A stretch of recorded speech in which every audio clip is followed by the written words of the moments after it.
For Wisconsin,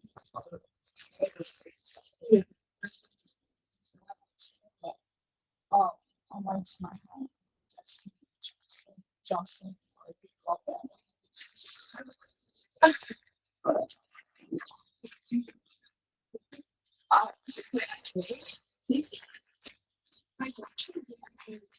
Hey, Max. Wow. How you doing? I'm good. Doing well, doing well. and they're really going to like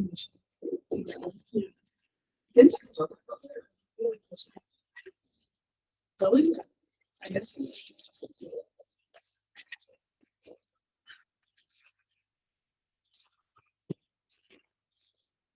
Yeah.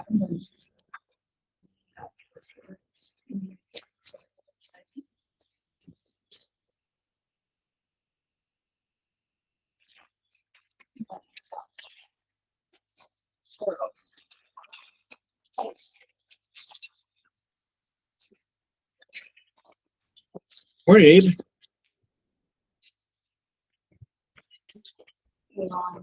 Morning.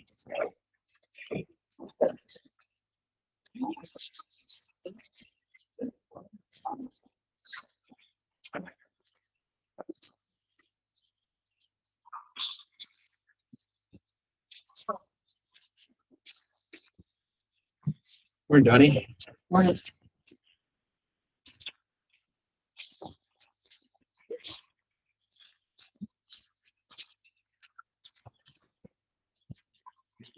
We have a newspaper report coming here today, so I'm going to be taking some pictures. Also, Olivia Conklin from the Bureau of Aeronautics is coming up. We'll be talking to you guys. Yeah, Trey. How you doing? Pretty good.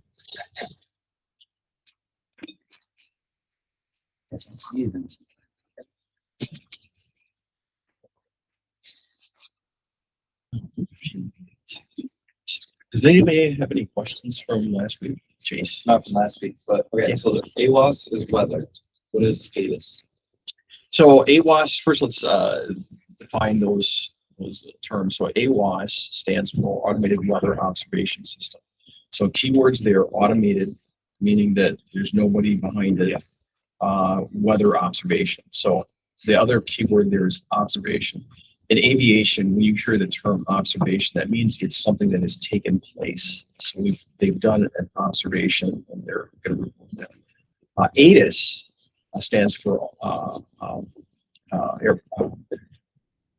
Airport Terminal Information Service.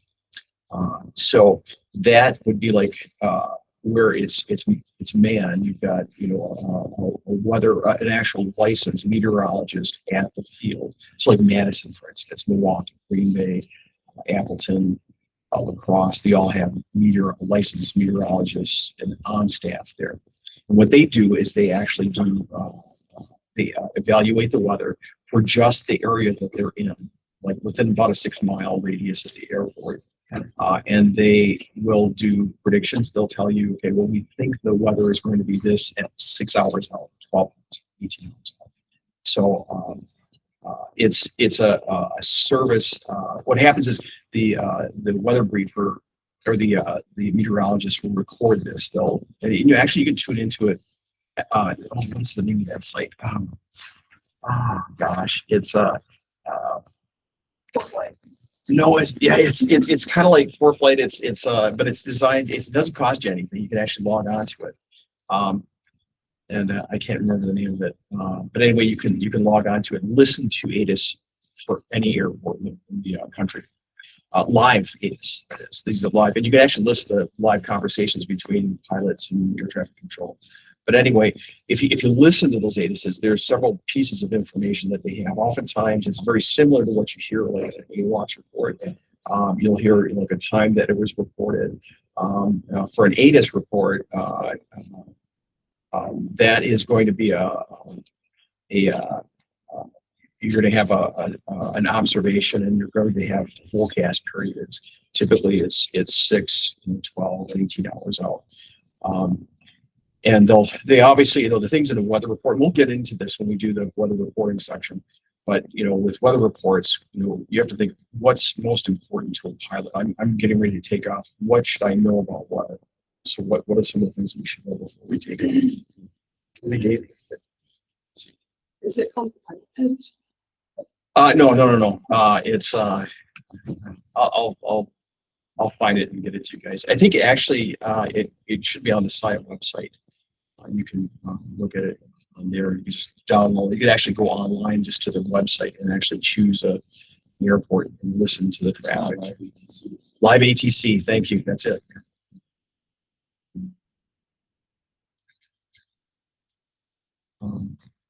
Yeah.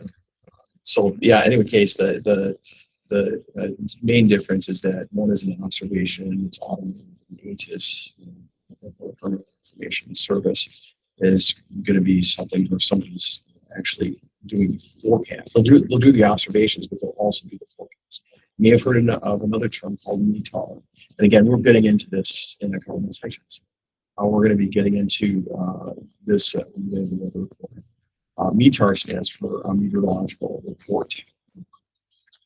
And it's essentially just a report and observation. It's what AWOS is producing. It's a METAR.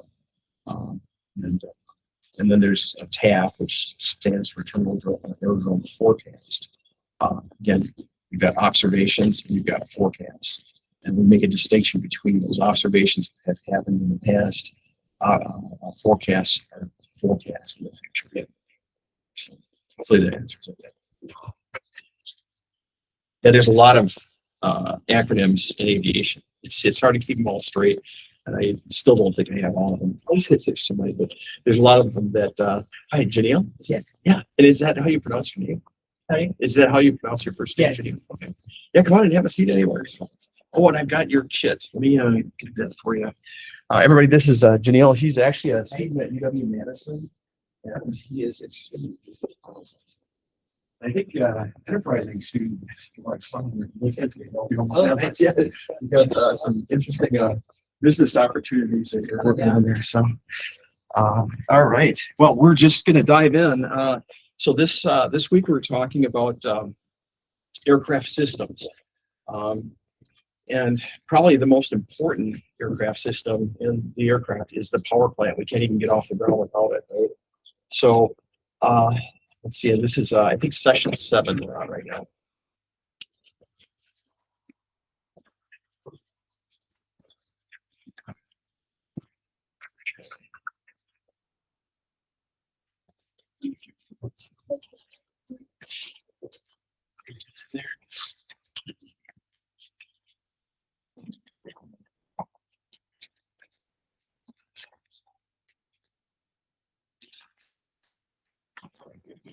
So the most common type of general aviation engine that you're going to see out there is the reciprocating engine.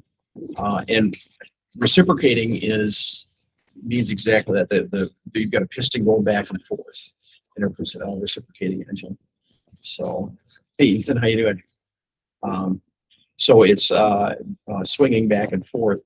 The early engines back in the teens and the 20s were kind of like this right here. This is a radial engine. We saw a lot of these in the 20s, 30s, and 40s, and then they started phasing these out in favor of the horizontal and opposed engine, which we'll show in a second. But let's just take a look at this radial engine. Radial meaning circular or whatever. You've got all of these pistons. Let's take a look at the different components here. So this right here is a cylinder. This is the area around this. And inside that cylinder, you have a piston right there, and that moves back and forth like this. The piston is connected to a connecting rod, which ties into a crankshaft right here. You can't really see it very well there, but it's on there. Let's see. Let's just draw something in. So that right there would be the crankshaft.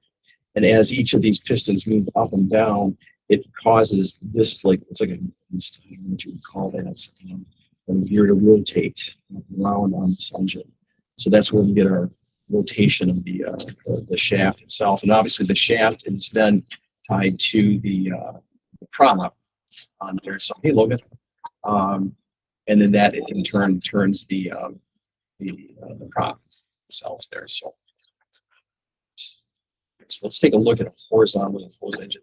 Horizontally opposed engine pretty much has the same components. It's just arranged slightly differently. So this is kind of a 3D view of the radial engine. Does everybody understand that? There's connecting rods, and there's like a little plate right here that all these connecting rods move to. As the pistons move up and down, they rotate this whole assembly right here, this plate down here, and they get that to rotate. So in a horizontally opposed engine, this is looking straight on at the engine. So if you're looking from the front of the engine, this is what you would see. Like if you're looking at the nose of an aircraft, inside the nose of an aircraft. Normally the prop would be like right here, like, right here would be the prop right there, let's say, be attached to this plate right here. So in here, this is where the piston would be inside this. If you could actually see inside the cylinder, there's a piston right there. This would have a connecting rod like this, and we go to the shaft right there. There's a little linkage right there, and another little linkage right there. And then same on this side, you have a piston here with a linkage here, and that would connect into the crankshaft. That's what we call that center shaft. And we can't. This would go through the engine all the way through the engine itself. And those pistons move back and forth. Now, what causes the pistons to move back and forth is what? Combustion. Yeah. You've got gas that's introduced into the cylinder itself. It's a very tight cylinder. If you were to actually look at it, actually next week, I'm thinking we're probably going to meet over at Bearwood and actually go to maintenance shop. And you'll actually see inside these pistons, in the aircraft there. The mechanic there is offering to talk to you guys, and it'd be a good chance for you to see some of this stuff. So, in any case, so fuel is introduced into here. You've got your spark plugs, which are right up here. Actually, in aircraft, we have a lot of redundant systems, and one of them is the spark plugs. So you've got a spark plug on the top, on the cylinder right here. Again, this one will fire, this one will fire, and it ignites the fuel air charge, is what we call it. And then you have this expansion of the gases. It actually, those gases expand. So a lot of people think, when you light a fuel air charge in a cylinder, it's an explosion. It is not. It's actually an expansion of the fuel air charge. And that's what pushes that piston back. That's what gives an engine its power. So let's look at the different types of engines that are available out there. So this right here is a two-stroke engine. We've all heard two-stroke engines. They can be kind of annoying sometimes. You've heard about like weed eaters, small lawnmowers sometimes. Snowblowers often have two-stroke engines. So when they use the term stroke, they're talking about the number of cycles that this piston makes up and down. So in a two-stroke engine, how that works. Actually, what I'm going to do is show you actually a simulation of this. So this is a video I made for to demonstrate a four-cylinder engine, or a four-stroke, four-stroke engine, as opposed to a two-stroke, but it still works. On a two-stroke engine, well, first off, let's just define a stroke. So right here, you're going to see these start to move here in a second. So there's this cylinder moving back. We're just going to focus on this one cylinder right here instead of all this stuff right here. This is the piston right here moving back and forth. And there's our connecting rod. It goes to the crankshaft, which we can't see here. But that's actually, crankshaft is actually turning, and there our prop out here would be spinning around as these things are moving back and forth. But you can see our piston moving back and forth. And in a two-stroke engine, it's each stroke, I should say, a full stroke is starts up here. Let's try this one. So this would be the start of the first stroke. Right there, it's starting, moving back. And this would be the start of the second stroke that comes up here. This would be, again, demonstrating a two-stroke engine right here. That's a second stroke. Now, again, this is a four-stroke engine, so it doesn't kind of line. So the difference between a two-stroke and a four-stroke is a two-stroke engine is going to do two things in each stroke. Maybe, I don't know why they put this first. Let me show you actually a four-stroke engine, and I'll then explain to you a two-stroke engine. I think it might be easier. So let's look. Okay, so this is a four-stroke engine. This is a typical aviation engine. This is what, if you were to look inside of an aircraft engine from above, you just bent over out of the cockpit and looked directly down at it, and X-ray vision, this is kind of what you would see. And again, the prop would be out here and be spinning around. So let's start this from the top here.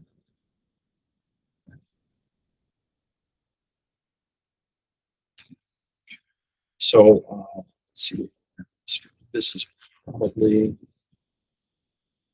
this is going to be the power stroke right here. So wait until we get to a, just going to wait until we reset all the way to the very beginning. This is the stroke. Okay. So we're going to start with the four different strokes. All right, so we'll stop it there. All right, in the books, it'll tell you this is on page 7.3. There's four parts to a four-stroke engine. There's the intake stroke. This is on the lower right-hand side of 7.3. There's the intake stroke, and what the intake stroke is doing is it's actually intaking air. An engine is just like a human being. It needs to breathe, okay? We inhale air, we use it, and then we expel it. It's exhaust.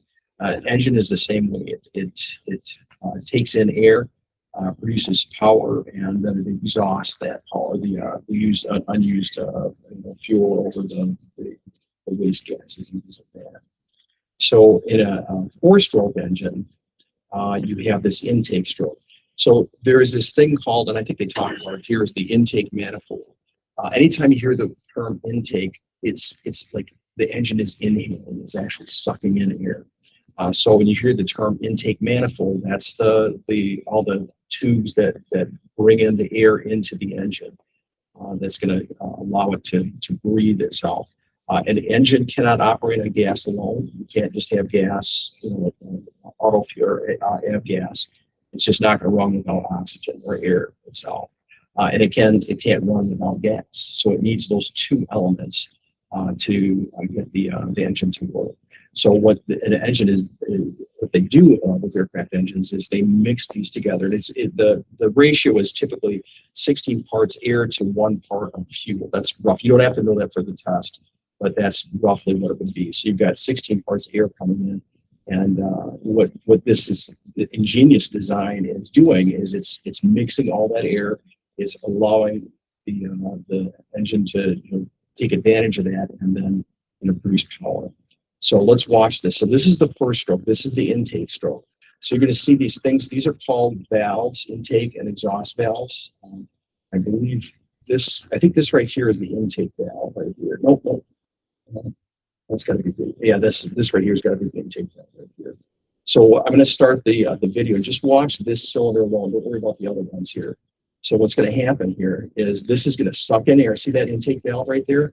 See how that opened right there? That's now taking air from air intake in the front of the aircraft. And if you ever look at the front of a Cessna 172s, look at a small square or rectangle just below the prop, the center of the prop there, you look at that, and that's where the air comes from. It sucks it in here. That's, again, the beginning of our fuel air charge. It's sucking that in. It's actually also sucking in a small amount of fuel as it does that. So let's watch it and see what else it does here. So it's coming back now, and now it's going to do what's called a compression stroke. That's the second part. It's actually going to compress the air, a fuel air charge. And let's watch what it does with the piston here. It's compressing it now, and watch what happens here. There's going to be a spark right at the top. Right up here, there's a spark plug. You're going to see a spark. Now, on most aviation engines, you have two separate spark plugs. They actually fire on both sides for a number of reasons. If you were to actually look inside of an engine and slow it way down, and you were able to see that, they call it flame front. around a spark plug. But if you were to watch that, when that spark ignites that fuel air charge, it burns in kind of an umbrella, it expands out. The problem is it doesn't get all of the fuel air charge. So sometimes it leaves an unspent fuel charge in there and you waste fuel. So with two spark plugs, now you have two different sides of it. Say like the cylinder's right in front of this big cylinder right here. You've got a spark plug here and a spark plug here. And as that piston comes up and reaches the top compression point, both those spark plugs fire, and then you have this flame front expanding around both of those spark plugs, and they burn the fuel air charge much more efficiently. Not only that, the other thing that it does is it's redundant. With aircraft, we have a lot of redundant systems. You've got sometimes redundant. The spark plugs. You've got can't think of all the things. I think of twin aircraft like redundant engines, but there's just a lot of redundancies. And obviously, we want the aircraft to be as safe as possible. So that's one of the advantages of having two spark plugs. And then so in any case, let's watch what happens here. So watch for the spark here. You'll see like a little yellow flash there. Boom, there it is. And this is the expansion or the power stroke. So this is the third part of that four-stroke engine. It's the power stroke. So now this air is fuel air charge is now burning, where that flame front is expanding out. It's pushing against that cylinder. That's what's giving us the power. And it's pushing this whole piston back right here. And there's our connecting rod that runs into our shaft itself, the crankshaft. And that's what's causing that to turn, call that turn there. So let's watch what happens next. Okay, now you can see it turning red, it's burning. And now it's at the end of the power stroke. Now what's happening is it's in what's called the exhaust stroke. So it's actually expelling the exhaust gas. Now, I don't know if you noticed this, there's a valve on this side. This valve is the intake valve. This is the exhaust valve. And notice how this valve is now open. So the exhaust gases that are spent now are going to get blown out that port right there to the exhaust manifold. Just through the tailpipe of the engine itself. And now it starts over again. We've got the intake stroke, compression in here, and then the power stroke in here pushes that back. And the final stroke is the exhaust stroke. It pushes that out. You can see that valve open there. Now again, it starts over again. Intake, and here it is at a higher speed there. You can see it move a little bit faster there. Notice how these valves move back and forth. There's the intake, exhaust here, intake, exhaust, intake, and now it's moving fast. So, and that's typically what they would, if you were looking at it in real time, that's roughly what you'd see. And something like that. So that's a four-stroke engine. So in a two-stroke engine, how it works is the intake and compression strokes essentially happen. Or the intake and exhaust strokes, intake, and let's think about that here. So power, yes, intake and power happen. They happen at the same time. I think that's right. Yeah. So you've got instead of the fuel air charge coming in through here, what's happening in a two-stroke engine?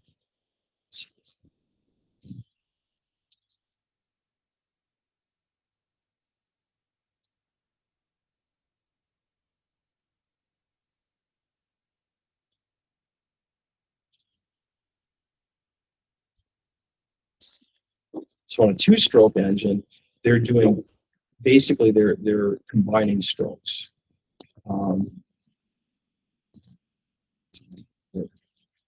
So let's stop it right there. So that was the intake. Well, actually, on a two-stroke engine, the intake is actually down here. So this right here is now sucking in air. There'd be like a port right here for a two-stroke engine. So it's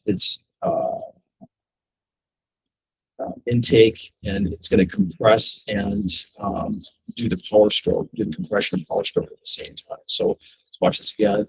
Now it's going to compress and then push it back. And I think then there's an exhaust port again on the side. And again, I don't know the details of that, but I do know instead of having four strokes, it's actually just two strokes that are doing the power.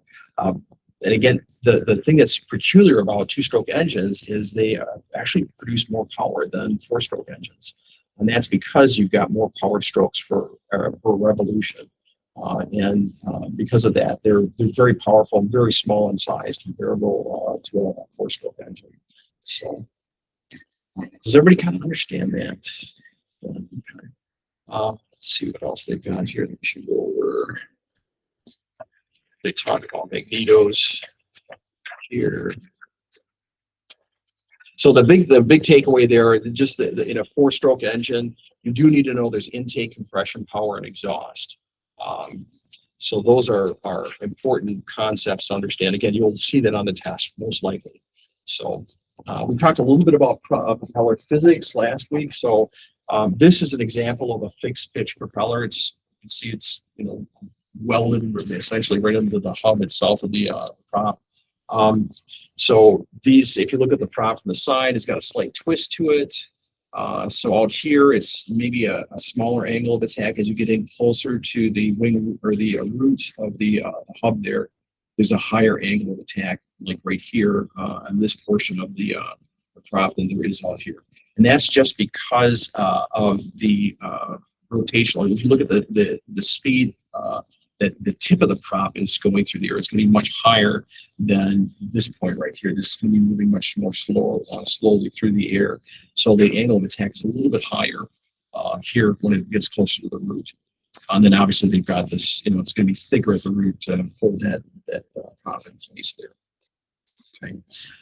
So fixed pitch prop is a pretty basic thing. That's what we've been using for over 100 years for the fly planes, and they work very well. They're very simple, very low maintenance. You have to watch out for nicks. One of the things that mechanics always do is, and actually as a pilot in command, you should always check your props for even the smallest nick. Just this little tiny nick can affect the prop, and it actually could compromise the security or the safety of the prop. So I always run my hand over the leading edge of the prop just to make sure there's no nicks or anything like that. And like I said, it can be really small. But the problem is, because this thing is rotating so fast, like 2,400 RPM, let's say, it's a big mass, so there's a lot of stress on it. If there's any cracks or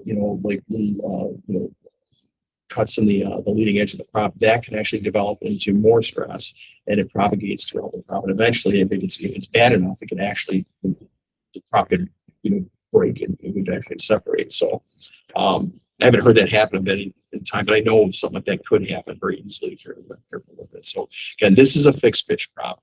So let's see, yeah, they've got some diagrams in there about the angles and stuff like that. Let's take a look at this right here. So yeah, they talk about here the short travel distance, slower speed, and then at the tip, it's traveling a much greater distance here. So as it rotates through the air, it's going to be traveling a lot faster. That tip right there. So the angle of attack is going to be, again, that's in the twist of the prop. How it's twisted. It's the angle of attack is going to be lower at the tips here. It's a little bit more shallow, so it's not bending that prop out. If we had the angle of attack consistent throughout the whole prop, this would be literally bending the prop like that. It would be going out like that, and there would just be too much stress on it. So we learned over the years, okay, well, we have to make a slight twist in it so it doesn't do that. Another thing that's kind of curious about this, and if you ever go to an airport, every now and then you'll hear some planes, when they take off, they really don't make a whole lot of noise. You'll hear the sound of the prop. You'll hear the engine, but you're also hearing the sound of the prop. But some engines, it seems like the engine is making a lot of noise. It's not necessarily the engine, it's actually the tips of the prop. On some props, the ones that are much longer, the props are a little bit longer than your conventional prop. What's happening is the tips of the prop are actually breaking speed of sound. That's what you're hearing.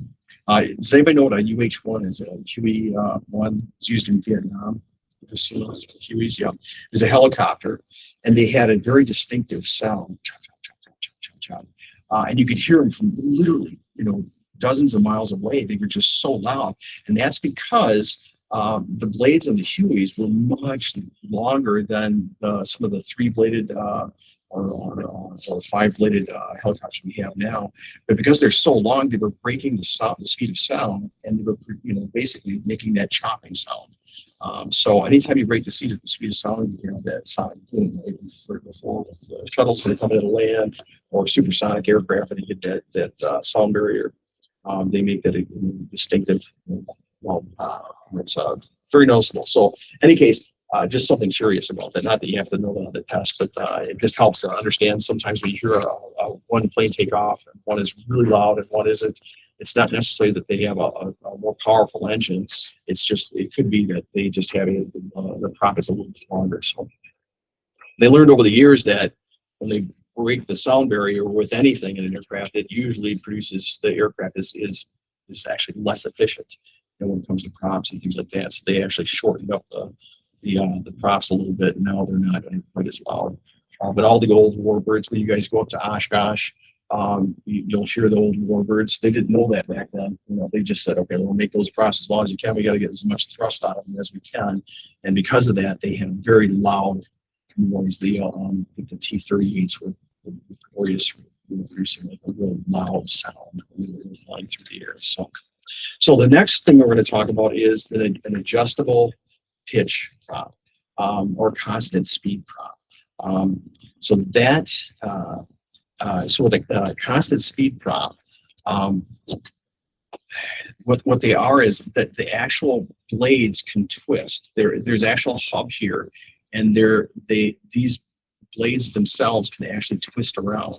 And I don't know if I can. I don't think I've got any simulations of this, but I'll have to see if I can do that sometime.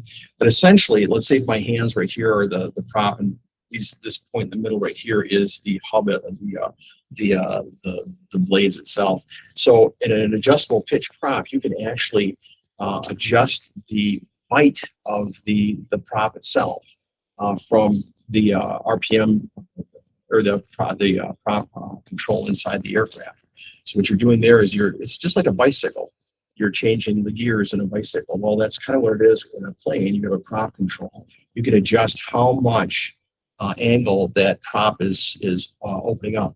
Now, why is that important to us? You adjust the prop angle of attack. Think about in terms of flight. So there's different phases of flight. When we take off, that's one phase of flight. When we're in cruise, that's one phase of flight. When we come into land, it's another phase of flight. Why would we want to be able to change that prop pitch when we take off, for instance, training? You need more lift and power when you're taking off. Well, almost. Okay, so it's just the opposite of that. So you're on the right track, though. So, okay, when we first start out on let's say a 10-speed bike, is it the low gears are the ones that are really easy for us to pedal? Okay, so it's easier to start up a bike with a low gear as opposed to like starting in 10th gear, right? You have to kind of push yourself along to get the bike started, and then you can really crank it if you've got it in 10th gear. But if you have it in first gear, all you have to do is start pedaling, and essentially the bike starts moving around. With the plane, very similar. Okay, so we're standing still on the runway. We're getting ready to take off. We want a very shallow pitch when we take off. Now, cruise flight is just the opposite. But when we take off, we want to take small bites of the air, because number one, the plane is not, when it takes off, it's not moving very well. It's not moving at all. So we give it, lots of power. If the prop pitch is really, we call it coarse, that would mean that it's like taking a large bite out of the air. It's going to waste a lot of that on it. It'd be like us taking off in at the 10th speed on a bike. But when you're taking off, again, real low pitch of the prop, we can adjust that all the way down. Basically, that's pushing the prop over all the way in, and that's going to have a very, what we call a flat pitch. Or again, it's taking a small bite. Then the engine will rev up, and as it starts moving, it's going to, be more efficient at grabbing that air.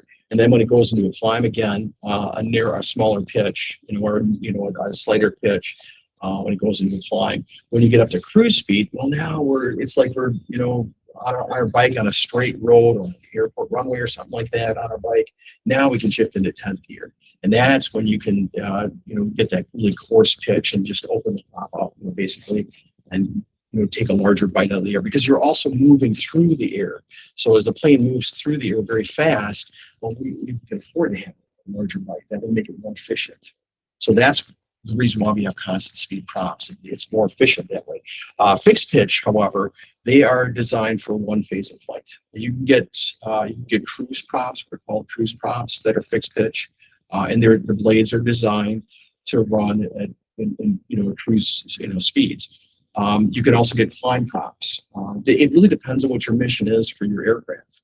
But the problem is with that, it's once you bolt that prop onto the airplane itself, then you can't change it.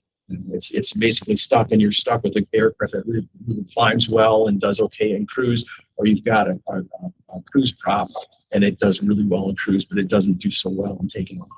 So it depends on what type of thing you want to do with your aircraft. So that's why they've got to make that decision. So, okay. So let's go here. So there's the thing about the constant speed prop is instead of having just an RPM, so like on a fixed pitch prop, we'll really only have one indicator in the aircraft that tells us how much power we're producing, and that's the RPM indicator itself. So whatever the RPM is set to, that's how fast our prop is spinning. In a constant speed prop, we actually have two controls for it. We've got the throttle. Let's back up a second here. So the throttle on a fixed pitch prop engine or plane is going to have just an RPM gauge, and that's just going to tell us how fast the prop is spinning. Let's see. So, like on a 172, this is probably from a 172. Push that throttle in, and this is just going to come up, and you're going to be, the prop is going to be spinning at, in this case, 2,400 RPM.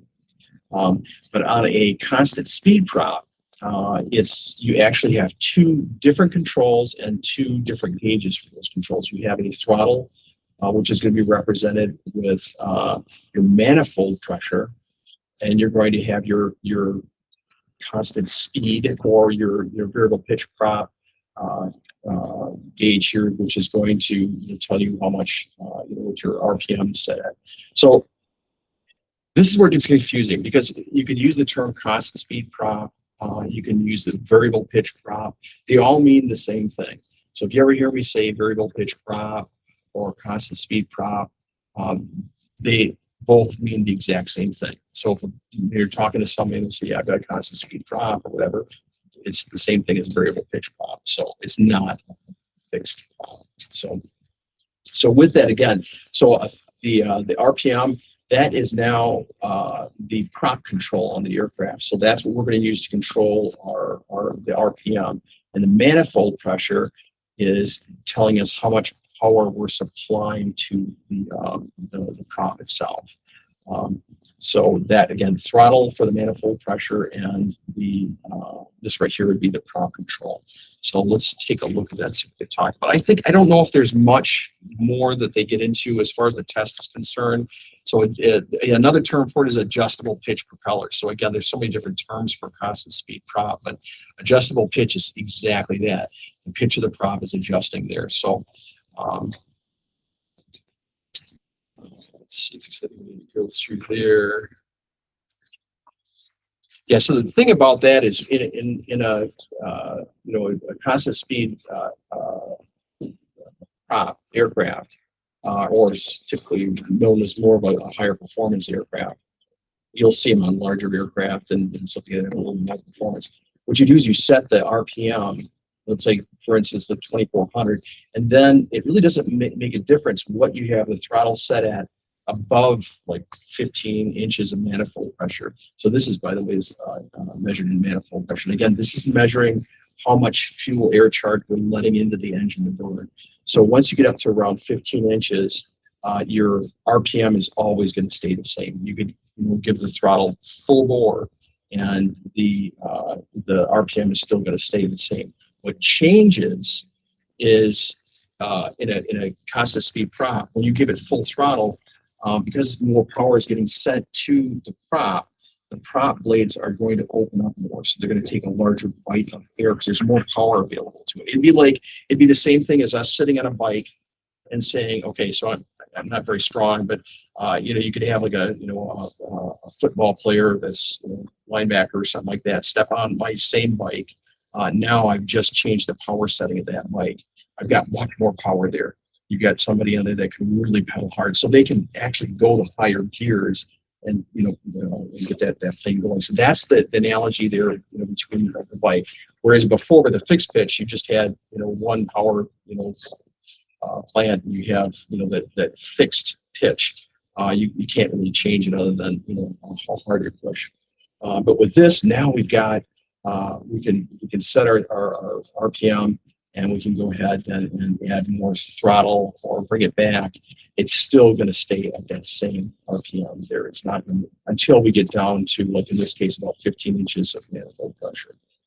And again, this is our throttle setting. So when I'm flying a constant speed prop aircraft, I'm always glancing at this instrument. This is what's telling me how much power I'm producing. If I bring that throttle back, this needle's going to drop. If I push it up, it's instantly going to go up. Again, that's an indication of how much fuel air charge is going into those cylinders. Whereas this is an indication of essentially what the aircraft or the propeller is rotating. Rotation speed is. Does that kind of make sense? When that was first presented to me, I was like, okay, I don't get it.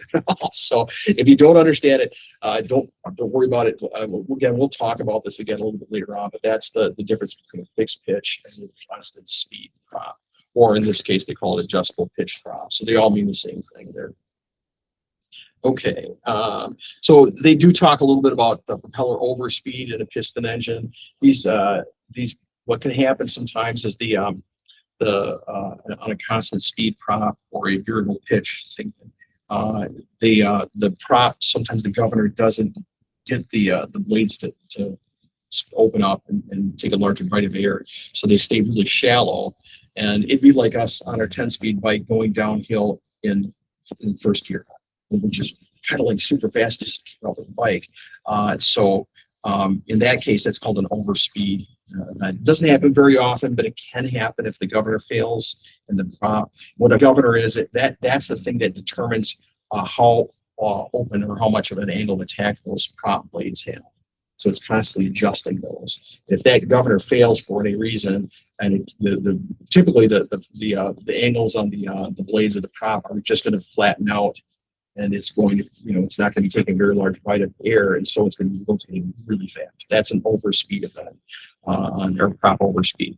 It doesn't happen very often. I wouldn't worry about it because it's not something you will see on the test, but it's something you need to be aware of. So, okay, so induction systems. So this is an important one, and especially for Jace, or anybody that's doing flight instruction right now. Induction systems are really important because obviously we have to know how they work and the types of problems we can encounter with those. Let's see here. Okay. Anybody know what that is? Look at the shape of it. See how it's open at this side, really narrow here, and then it opens up again. That makes sense. You want to take a guess? What's that? No. It's actually called a Venturi. Do you remember when we talked about Bernoulli's principle? Okay, what was that? Anybody can remind me what that is? What the Bernoulli's principle was? Yeah, Chase. This is areas where air loses pressure. Yeah. Yeah. So the faster a fluid moves, the lower the pressure. So let's take a look at this. So this is actually mounted, and I should have told you this. It's mounted on the outside of the aircraft like this. So like if this is the nose of the aircraft right here, it'd be like on the front nose like this. That's what it would look like. Okay. And what this is doing is the air comes in through the inlet right here, and it travels in here. You see how it's getting compressed? So at this point, it's moving really fast, okay? And that little narrow restriction right there, it's moving super fast. And then it goes through here, it starts slowing down, and out the end here, much slower. So what Jace just said, Bernoulli's law, the faster a fluid moves, the lower the pressure. So we've got lots of low pressure right here. Because of that, and we're actually going to use this again here when we get into the instruments session, the next, which we might actually get started on today. But essentially, because the air is moving so fast, well, what happens when you stick your hand out the window? Do you feel a temperature change? If you're driving along on a car, when you put your hand in front of or outside, do you feel a temperature change? What happens? It feels cooler, yeah. And that's because air is whisking away the heat on your hand. It's actually taking it away. That's essentially what's happening right here in this little vent right here. That's actually cooling down quite a bit.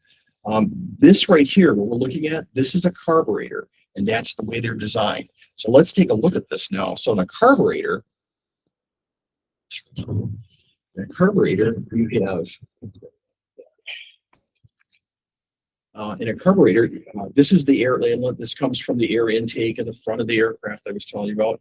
So the air comes in the carburetor. What a carburetor does is it actually mixes the fuel and air together to produce that fuel air charge. And then this right here goes off to the engine, the pistons in the engine, or the cylinders in the engine to feed the power of the engine itself. But this right here is what the ingenious designed it to actually create the mixture, the proper mixture. So you've got air coming in through here. So you've got air moving in through here on the carburetor here. And what causes that the air to go through this? We can say there's two things.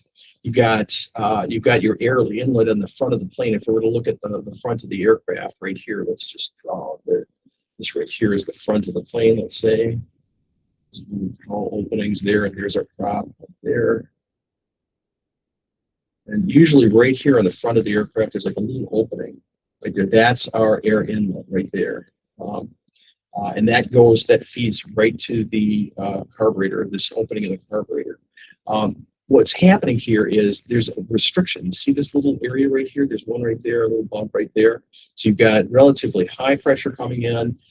Now it's getting squeezed, so it's got to move a lot faster through here, and it creates a little bit of a kind of like suction, essentially.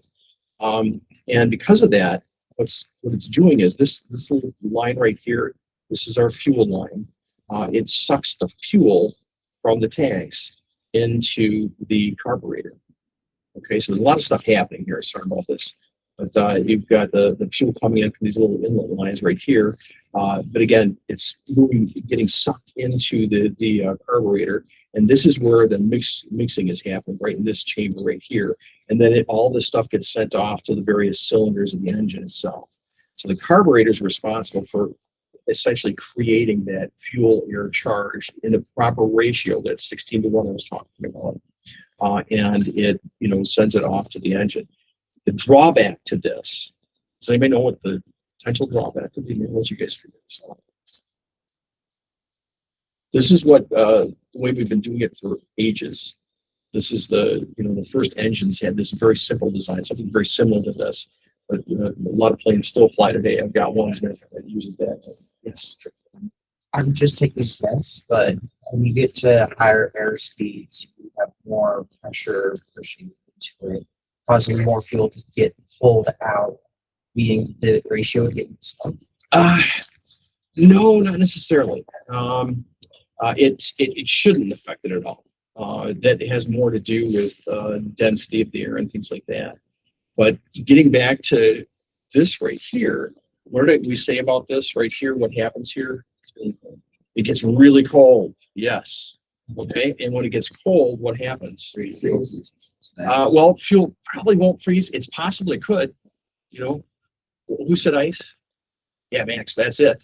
If there's any water in the air, humidity or anything like that, you're going to get a buildup of ice here. And eventually, this is going to get so bad, it's just going to seal up. That's called carburetor ice. Yes, Kate. And then we use carburetor heat to melt it. Yes. Yes. Yeah.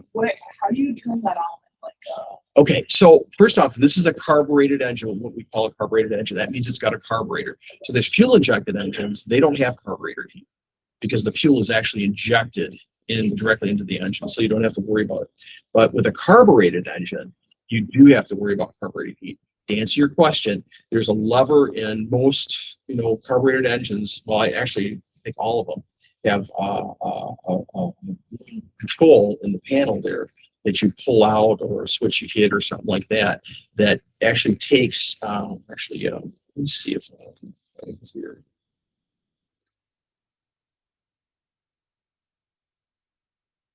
Have it here.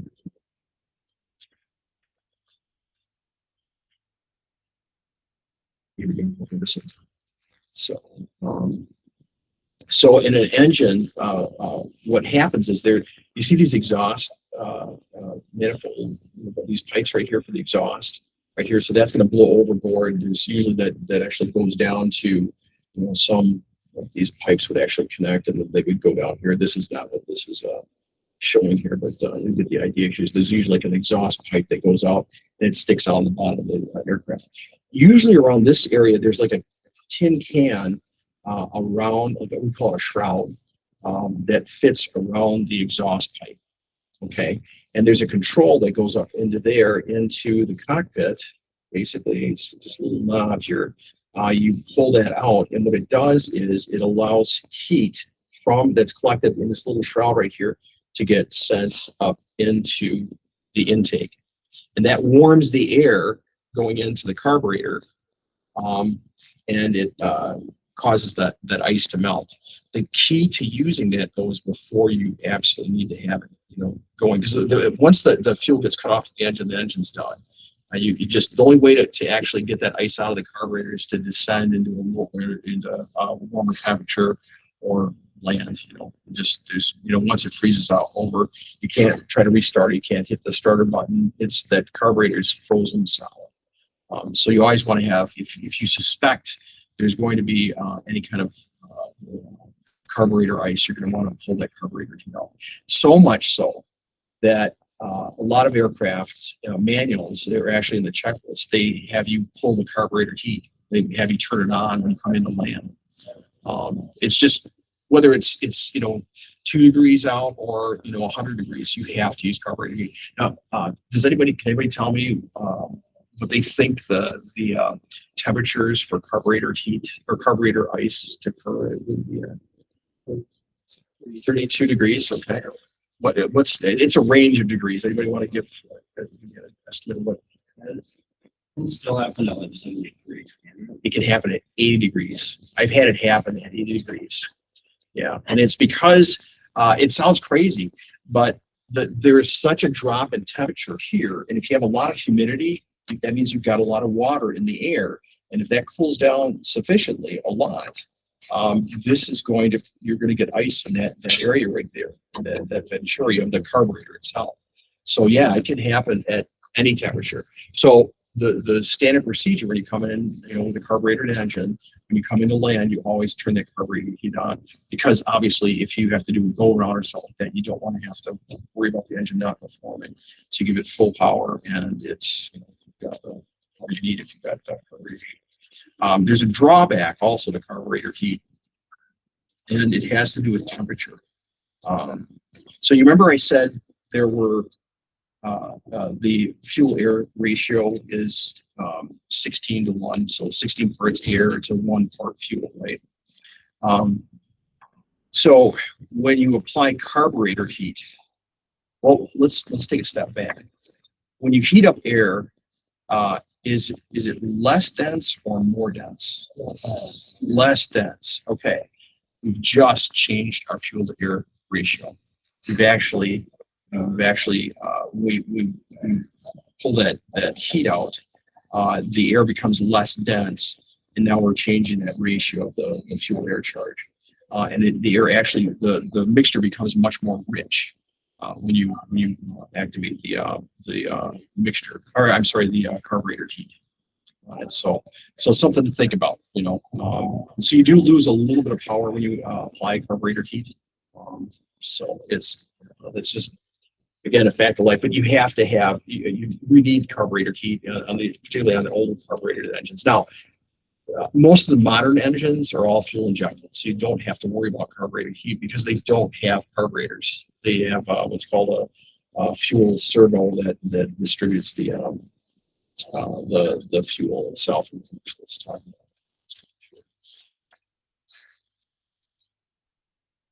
Yeah, here's a good diagram here, and I think it's in the book as well. This is a classic example of carburetor ice building up, all this ice right here. And again, you'll know it. You know, it won't take you by surprise. If the engine starts running a little rough or shaking a little bit, the first thing you should do is reach for the carburetor heat if it's a carbureted engine. And what's going to happen next? Actually, I'll let you guys see what. So you got this ice in there that's starting to form, and you turn on your carburetor heat. What do you think the engine's going to do? What's that? No, it'll still run, but you're on the right track. Run like less. It's gonna start performing less. Yeah, you're gonna hear a lot of the engine's gonna be rougher sounding for just a few moments, and that's because you've got all this ice in there. It's mixing in now with the fuel air charge. And so you're introducing water and fuel or gas and air into the engine, and the engine doesn't like that, so it's going to shake a little bit. You'll get a little shudder, but it goes away after a second or two. And what you're doing there is you're just melting that ice away. So when you pull your carburetor heat and it does that, the engine shakes. You know that it was carburetor ice. Yes. How long does like the ice stay in? If you do nothing with it and the temperature stays the same, it'll just stay there.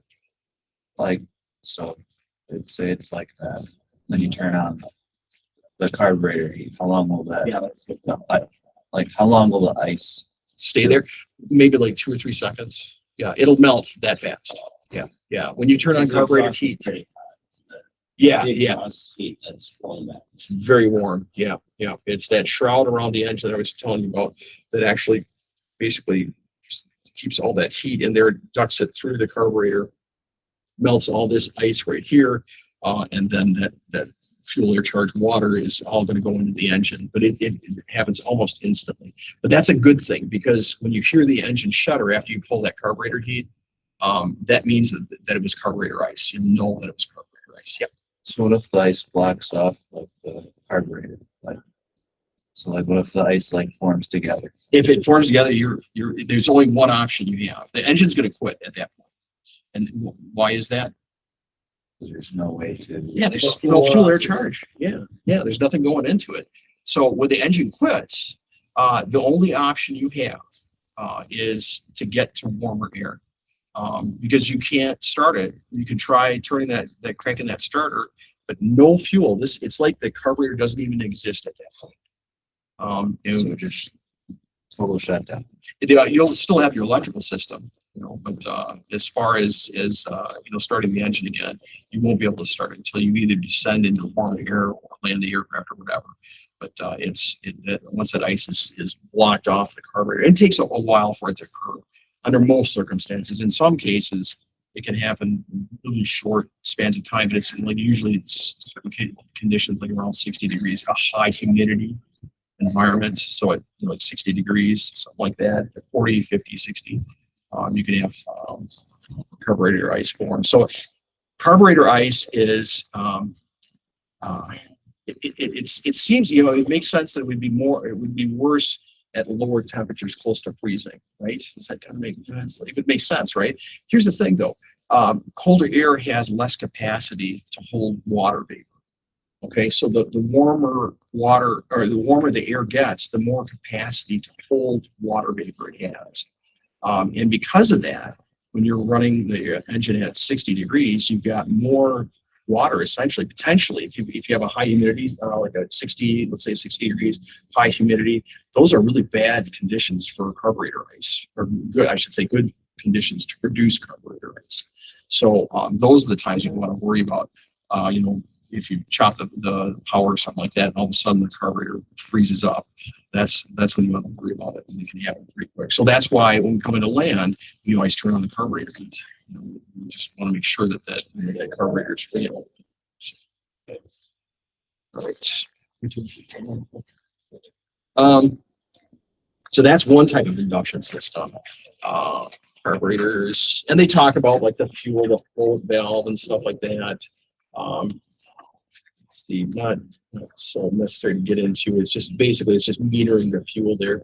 So yeah, this chart right here on 712. This just talks about where carburetor ice is most likely to happen. So in this area right here, you've got again 100% humidity is where you're going to see most likely occurrences of carburetor heat or carburetor ice, and then temperatures down to 20 degrees Fahrenheit and then all the way up to 70. But like I said, I've been out flying and you can get it even up in this area here when you have a real warm temperature. So it's something you want to be on the very careful with. So, but I would say most people are going to see it in this area right here because the temperature and humidity at this point is you're going to have more water vapor in the air and more chance to produce more ice. So, okay. All right, so that's a carbureted engine. So another type of engine is a fuel injected engine. So it completely does away with the carburetor. In this case, you've got a fuel tank, and you've got, and with usually with fuel injected engines, you have a fuel pump, either engine driven and or a electric fuel pump. So in this case, this auxiliary fuel pump, that's probably an electrical fuel pump that's just pumping in fuel here in case the engine driven fuel pump fails. So what happens here, you got your engine driven, and what I mean by that is the engine is literally driving this pump. So the only way for this pump to work is if the crankshaft is spinning around. So this is attached to the engine. Whereas the auxiliary fuel pump or electric fuel pump is going to be a switch you turn on inside the aircraft itself. It's going to actually activate this pump. And indeed, in most aircraft that are fuel injected, you actually have a fuel boost pump, a switch that you hit to basically charge the lines with fuel.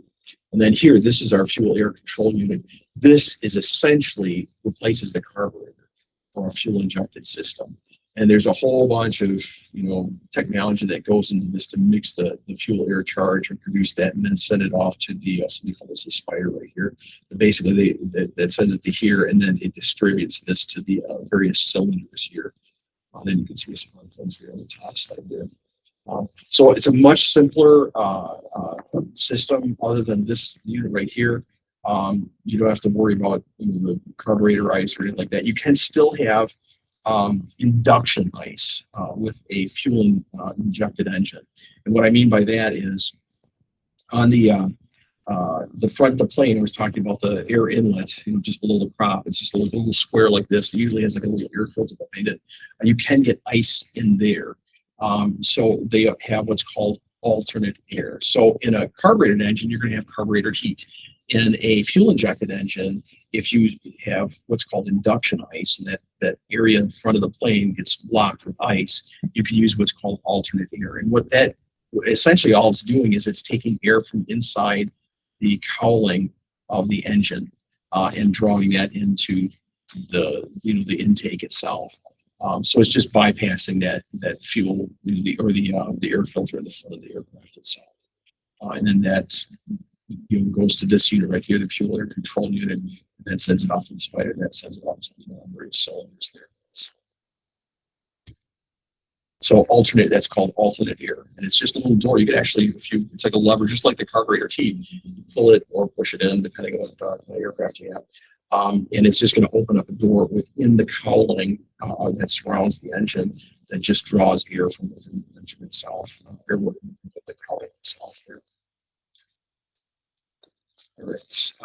All right, so let's see. Yeah, let's just move. I think we'll finish up this chapter, and I think Olivia will probably be here in about 15 minutes. We can get started. So, all right, so let's just take a look at, in a fuel injected engine, we can actually look at the flows of, where air comes in and stuff like that. So the fuel injected engine, these are our controls for the engine itself, our throttle. Those are prop controls for process speed, and then our fixture controls right here. This is an example of a, I don't think you're going to see this in the books, guys. Yes. Yeah, you don't see it. Yeah. Yeah, so this is just another diagram I wanted to show you. This is, I think, is a better diagram than what they had there. So, so in this case, you've got fuel that's flowing right from the tank right here. It goes into here. This is the auxiliary electric fuel pump. There's the switch we'd see inside the cockpit that would turn that pump on and pump fuel to our, fuel control unit. Okay. Again, there's nothing that's pushing it down here. It's just, flowing to it. So you have to have, like in a low-wing aircraft, you have to have some sort of pump to draw that fuel up to get it to the engine. That would be this pump right here, or the mechanical or fuel or engine-driven fuel pump. So again, this is attached to what they call an accessory, port or case on the engine itself. It's literally attached to the engine block itself. And so this spins as the engine spins, but this electrical pump is going to only run when you hit this switch right here. So in any case, the fuel comes through here, it goes in, passes through this mechanical pump, and then it goes into the fuel control unit. And then this is what feeds that spider and sends the fuel to the fuel injectors in the cylinders. And that just sprays a fuel air charge in the system or into the our fuel into the cylinders, so it ignites and produces our force field and so on and so forth. Ram air, this is, where I was talking about that little air inlet in the front of the aircraft. That's what this is. Typically, there's like a filter right here. If you look at it, any Cessna or Piper, on a single engine, you're always going to see these little inlets in the front there. They have that little filter on it. But anyway, that comes in through here, and then it goes off into the intake manifolds, to the cylinders. So that's the big difference between the carbureted and the fuel injected. So normally for most aircraft, once the aircraft is started, they typically will shut off the auxiliary fuel pump, the electric driven fuel pump. That's just because it's not needed at that point. They will turn that back on though on takeoff, and then when you come into land, just because mechanical fuel pumps can fail. It's very rare, but they can fail. And the last thing you want is an engine to fail on you when you're coming to land or taking off. When you're up in the air, it's not a big deal. You just, okay, just reach over and turn on the fuel boost pump and you're done. Here. Okay, so now they start getting into turbocharged engines. I don't think we're going to spend a whole lot of time on this, but I do want to explain a little bit about how a turbocharged engine works. And I think they've got a really good illustration of the book here on this. Yeah, okay. So, so you know how a basic engine works. We kind of described it. Here's our cylinders. This is a side view of it. There's our prop right there. This is a six-cylinder engine. We're only seeing the right side of the engine right here. So there's that intake I was talking about, that air intake. Air hits this, it goes in through here, and it goes in through some sort of carburetor or something like that. This is maybe a carburetor, maybe it's a fuel injection system or whatever that's down there. But there's this turbine right here. You see this right here? That's actually connected to another turbine back here. And how this works is, once the engine starts, well, right now, if this was just static, this turbine didn't move at all. Air would still flow through there into these cylinders. It would be, the fuel air charge would be burned, and then would go through the exhaust system on there. But there's something different about this engine. Instead of the exhaust just going straight out to the bottom right here, there's two channels here that can go through. It can go through this way, or it can go up this way. So this right here is called a wastegate. And what happens is, if normally what happens, the exhaust would go, a regular engine would go down here and just be expelled. But if we close this off, it's going to cause the exhaust gases to go take this channel. It goes up through here, and it hits this turbine right here. This turbine is connected to a shaft to this turbine. So as air hits this shaft spins, and this one spins, and it compresses, it pulls more air into the engine. That's the turbocharging. And these systems can get really complicated. for the pilot. Sometimes you have to manually adjust it. Most planes now have basically automatic wastegates. You don't have to worry about it. The plane will just automatically use the turbocharger as it needs. But in some cases, you actually have to adjust this wastegate, which is a real pain. But if you want to get to higher altitudes, you need that. Which begs the question: why do we even need turbochargers? I'll let you guys answer. So I'm flying at let's say 1,000 feet right here. Is air more dense than it would be down here than would be at 10,000 feet? It'd be more dense down here, right? Okay, yeah, right. So we need the turbocharger because the higher up you get, the less dense it is. You would want that to be moving to take in more air to get it more dense. So it'd be similar to when you're lower. Exactly. That's exactly what it is. And so what Trey was saying there, it makes sense. So you're at let's say you're at 1,000 feet right here. Air is fairly dense. The engine is breathing really well. Now, it's the same for us. When we go, have you ever been to the Himalayas or something like high mountain or something like that? When you get up to high altitudes, yeah, you start to, feel that it's hard to breathe. And you get it high enough and you just can't. Same with the engines. They don't perform well if they don't have some way of, getting more oxygen into their system or more air into the engine itself. So when most general aviation engines, when you get up to around 6,000, 7,000 feet, 8,000 feet, they start losing power. When I say losing power, I don't mean that they just lose all of the engine power. The power starts tapering off. So the higher you get, the less power the plane is going to produce. You'll actually see it in the manifold pressure gauge on a constant speed prop and also in the RPM. But in any case, as you get up higher, the air is less dense. Now, what a turbocharged engine does is it pushes more air into it. It would be like, so we've all seen fighter pilots. They've got those masks. They actually have, the air is actually forced into their lungs when they get up to a certain altitude, or maybe it's all the time. I don't know. Your dad would know this. But basically, it's the air actually pushes into your lungs. They're actually forcing pressurized air into your lungs so you can breathe better at higher altitudes. That's what a turbocharger does for an engine. It causes it to breathe better at higher altitudes. The net result is that the engine produces a lot more power and can go a lot faster. Because it's a double whammy. So you get up to a high altitude, the air is very thin up there, right? So we have less pressure, less dense aircraft, and because it's less dense, the aircraft has less drag. It's not having all that drag on the aircraft, so it actually moves through the air a lot faster. So that's why we have turbocharged engines when you get up to altitude. So some turbocharged general aviation engines, you can take the plane up to 20,000 feet. Now there are other issues with that. You have to have oxygen up there. Most people will pass out around 16,000, 17,000 feet if they don't have oxygen. So that's another consideration. But anyway, that's why we have turbochargers. Superchargers are very similar, but they're, instead of being driven by exhaust gases, they're actually driven by the shaft of the engine itself. That's the only distinction there. What you need to know is that turbochargers and superchargers force more air into the engine. That's the important thing. And that's, if you do see any questions on the test, that's what it's going to be about. And then you may hear a question about the wastegate, how that works.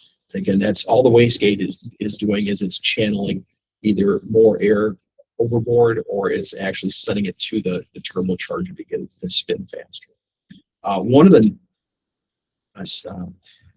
downsides to a turbocharged aircraft is, and you can probably picture this, I mean, this exhaust gas in here is around 1,400 degrees. So when it hits that turbine there, that turbine heats up. So that shaft is connected to that turbine. So this turbine right here is very hot. Plus, we're compressing the air, so that's going to make it even warmer. But this air then that enters the engine is going to be a lot hotter. And because of that, you lose a little bit of power with that. You ever heard of the term intercooler on an engine? So in engines, like the high performance engines, like race car engines, they all have intercoolers, what's called intercoolers. What they do, or intercoolers, I'm not sure the term of it, but in any case, what an intercooler does is it actually chills down the air. And what does chilling air do to it as far as density is concerned? What's that makes? Yeah, increases the density of the air, so you get more air. And so an intercooler is very similar to a turbocharger in the sense that it gives it the engine more denser air. And there are some planes that just have intercoolers; they don't even have a turbocharger. It's just they throw in colder air, and the air. And actually, you can demonstrate this for yourself. You can go out on a really cold day, take the exact same plane up on a cold day. And then do the same thing on a really hot day with the same plane, same loading and everything. And on the cold day, you're going to notice that that plane climbs like a rock. I mean, I've flown like I had a Cessna 182 Skyline, and I couldn't believe it. The first time I flew it when the weather got cold, it literally felt like I was pointing straight up. It was just going like a rocket. In the summertime, however, it gets really hot. Well, the air is less dense. The wings are performing less because the air is less dense. The engine's performing less. And so the climb out was much more gradual. Whereas in cold weather, it's, like I said, the planes perform a lot better. That's something you'll hear about later on too. We'll talk about this in some of the NTSB reports, National Transportation Safety Report. They talk about a lot of accidents relating to density altitude. So that relates to the density of the air. But out west, they have problems at high altitude airports when it gets really warm. The air is less dense out. It's less dense at higher altitudes, but it's also less dense when the air starts warming up. And so the aircraft will, produce less power, and eventually, like when you take off from a really any kind of runway out there, it may not have enough lift to actually, get off the ground. Okay, let's see here. Okay, yeah, so let's talk a little bit about magneto. So this is a general aviation engine, a four-stroke engine right here. Remember I was talking about dual systems. So you've got dual spark plugs. We've got, in this case, dual magneto. So what a magneto is essentially it's like a little power generator. Generates a massive amount of voltage. And that voltage is fed to the spark plugs. So let's take a look at this engine. You've got 4 cylinders right here. 1, 2, 3, 4. And there is a upper and lower spark plug on this at each cylinder. So we're only seeing the upper spark plugs here. So this right here is a spark plug. There's a spark plug over here. You can't see the bottom spark plug. It's on the underside of the cylinder itself, but just know that it's there. So what they've done with this for dual magnetos, they've got these, essentially they're power generators, and they produce the spark, the voltage, to get that spark plug to produce a spark, and that's what ignites the fuel air charge. But if you look at the way they're wired, you've got one magneto here and another magneto. This is just on the single engine, right? This magneto feeds the 2 top spark plugs on this side of the engine, okay? And then it also goes to the bottom spark plugs on this side, right here. There's a very specific reason they do that, and you can probably see it if you look enough at this diagram. Maybe you already see it, but what they're doing is they're creating redundancy in it. So you would have to do this. Let's say when the magnetos fail, the other one would still be able to have all the pistons firing. Right. It's not as efficient. Right. You're going to be losing some of your efficiency, and it's not going to be burning all of the fuel. So let's actually walk it backwards. So let's say this magneto fails right here. So basically everything that's going out of this magneto, all the power that's going and feeding to these spark plugs where it's going, those are not going to fire anymore. But then if you take a look at this magneto and you follow the traces here, this magneto actually feeds every single cylinder. So it's got at least one spark plug on every cylinder that's firing and getting that fuel air charge, igniting that fuel air charge. So that's why we have dual magnetos, and that's another reason why we have dual spark plugs. So these are driven right off the crankcase, by the way, too. So the magnetos, once the engine is turning, you can literally turn off the master switch. All of electrical systems, you can just turn them off. The engine is going to keep running just fine. It's not going to have any problem. But the minute the engine stops, those magnetos are not producing any power. You're not going to start it unless you have electric.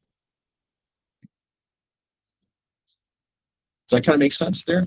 That's what we have in the cockpits. When you look at the key switches, you'll see this type of arrangement. You've got off, you've got right, left, both, and start. So right is the right magneto, left is the left magneto, both is both magnetos, and start engages the starter, gets it to spin, and then usually the key just springs back to both on there. So you can actually choose which magneto. And indeed, when you actually are sitting in an aircraft, we check that out before we take off. We always check each magneto. We turn one magneto off, and we should actually feel the engine shake a little bit. You lose a little bit of power because, again, you're not burning that fuel air charge completely. So the power will drop off a little bit when you switch to one magneto. But that's a good sign. That's telling us that, yeah, that magneto was needed. And then you switch, like in Cessna 172, for instance, you would do left, then back to both, and then you would go to right, and then back to both. And you should see a decrease in the RPM when you switch to either left or right. And then when you go back to both, it should be up to the full RPM. The RPM drops can be as much as 150 RPM. Is that you'll see, and you'll see it in the tap in the okay. Let's see. Engine cooling systems. Okay.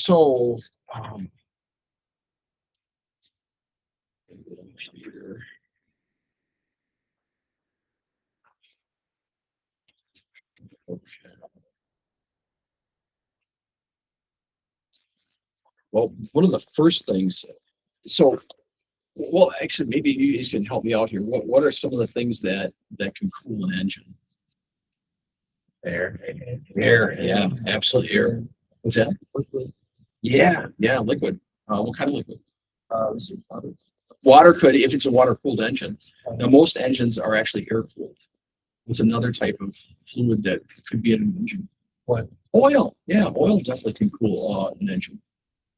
There's actually several different ways that oil actually cools an engine. We'll get into that. So, like I said, most engines are air-cooled. The reason for that, you could probably guess this, is if you have a water-cooled engine at a real high altitude, very cold altitude, the fluid could freeze up. Yeah, it can be disastrous. So you don't see many water cooled. There are some that are out there. They use a glycol mixture. But yeah, I think the T51 was an water cooled engine. You'll notice the difference too between water cooled and air cooled engines. If you do see a water cooled engine, they're typically smaller engines because they don't have as much. With an air cooled engine, you've got these big fins on the side here. And we'll see this next week when we go to Baraboo. He's got a whole bunch of cylinders, but they've got these cooling fins. You can see that, but around each of that. So you've got an air inlet very well right here on this side and on this side. That air flows through this engine right here, and it cools those through those fins. On a liquid cooled engine, you don't see any of this stuff. As a matter of fact, you don't even see the cylinders because that's all encased in a envelope, a water envelope, essentially, to keep that the engine cool. And here, this is a good illustration right here. This is around this area, you're going to have an air inlet that's going to flow through the engine. I think they've got another diagram. They do. Okay. Oh yeah, here it is right here. So you've got air flowing through the engine. It comes across these cylinders right here, keeps them cool. Then usually there's what we call cowl flaps that the pilot can adjust the amount of cooling. Some simple aircraft, they just have a little port or like an opening down here below the cowling, the engine cowling, and the air is just naturally going to flow down through that thing there. I tell you what, let's take a 10-minute break and then we'll jump back into this. Get drink water. I'm going to just check and see if Olivia's here. Any questions at all up to this point? Or that looks good. You answered one of the pilots that I was talking to last week asked me about carburetor heat, and I was like, I don't know about that. So he told me to look it up. So. Mm-hmm. So that's the answer. Yeah, so it's I tried asking my dad because he works in like HVAC systems, and I was like, it's basically air and heat and stuff. So and he can figure it out. So perfect. It's like, oh, she did. Okay, guys. All right, thank you. Yeah, it's one of those things that really important thing to know because, Yeah, and then I'm seeing like mixture master Megs coming together. I did notice a lot of this sounds very similar to the way cars engines work. Also. Yeah, it's very the same similar. thing. Yeah, and same exact thing. Yeah.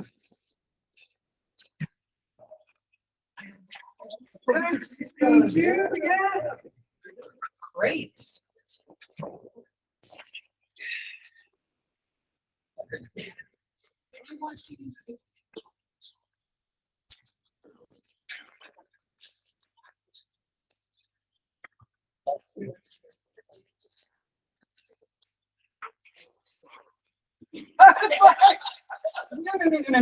I was like, no. So I was kind of like, forget it. But, yeah. So I'm expecting that. I thought I just that's a big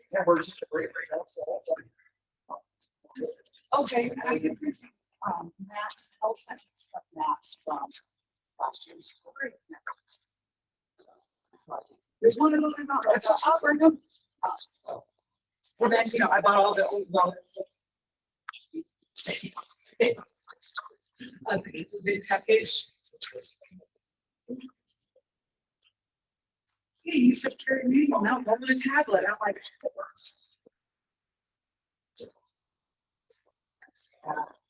yeah, I'm not.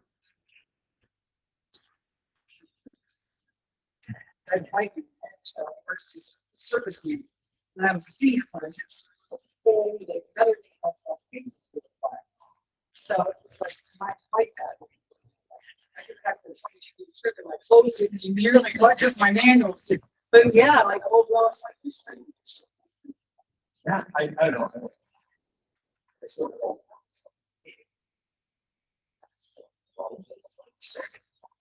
Yeah, axles, like I'm sure if they don't do it, they'll find my highlighters. Because that's what you did. Your manual kind of opened up where it should be because it seemed to always know. Yes.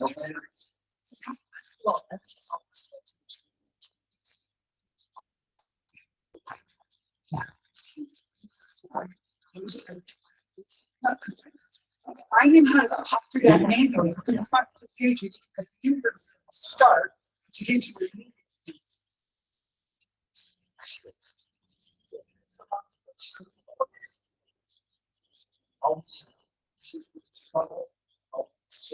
okay.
I think, so Olivia will be joining us here in a second. She's actually is a retired flight attendant. And I'll let her tell her story, but I think she was working for ATA Airlines. And she's going to talk a little bit about the industry that she worked in for years. She did actually a lot of really interesting flying in Eastern Europe. And so she's got some interesting stories to share with you guys. Let's see here.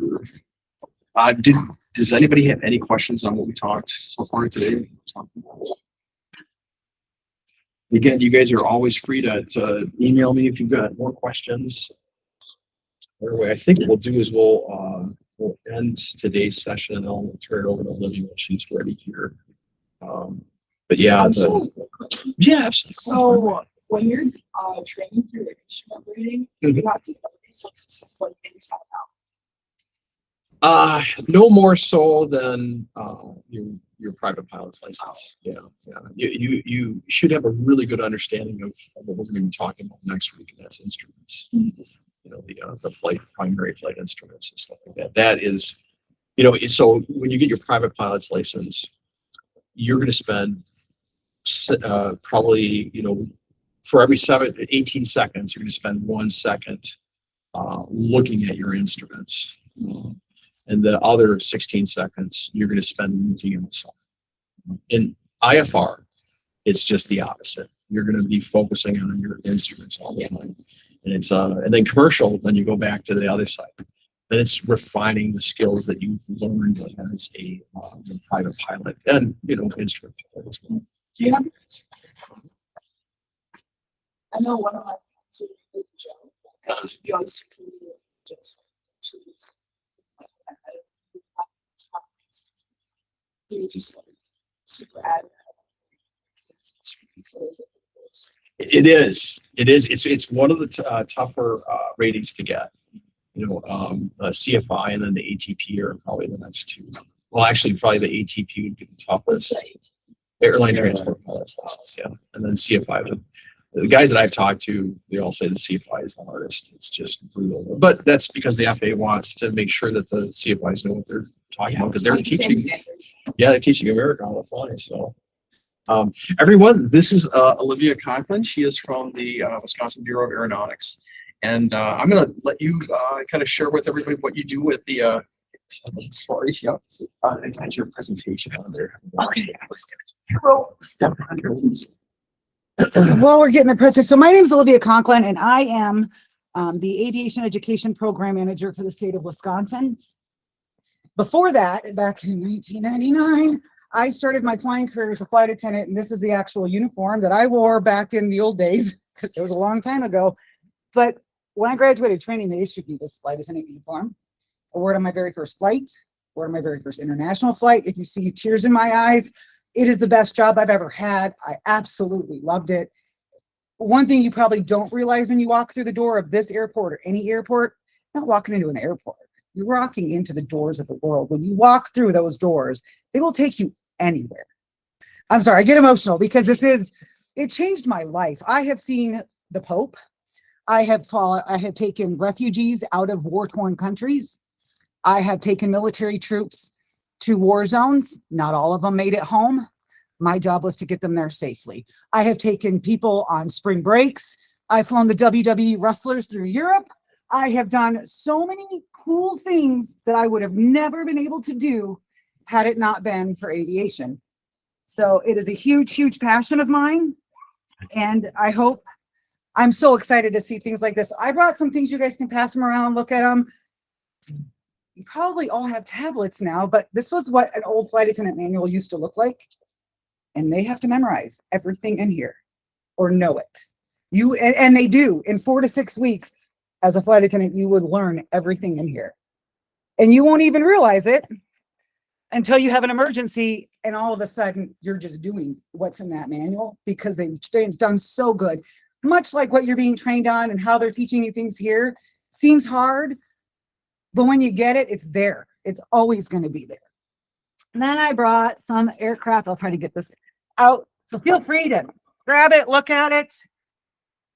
You've probably seen some of these. Flight attendants get those too. Ours just don't let us fly airplanes. Trust me, you don't want us flying airplanes. Safety information card from the old days.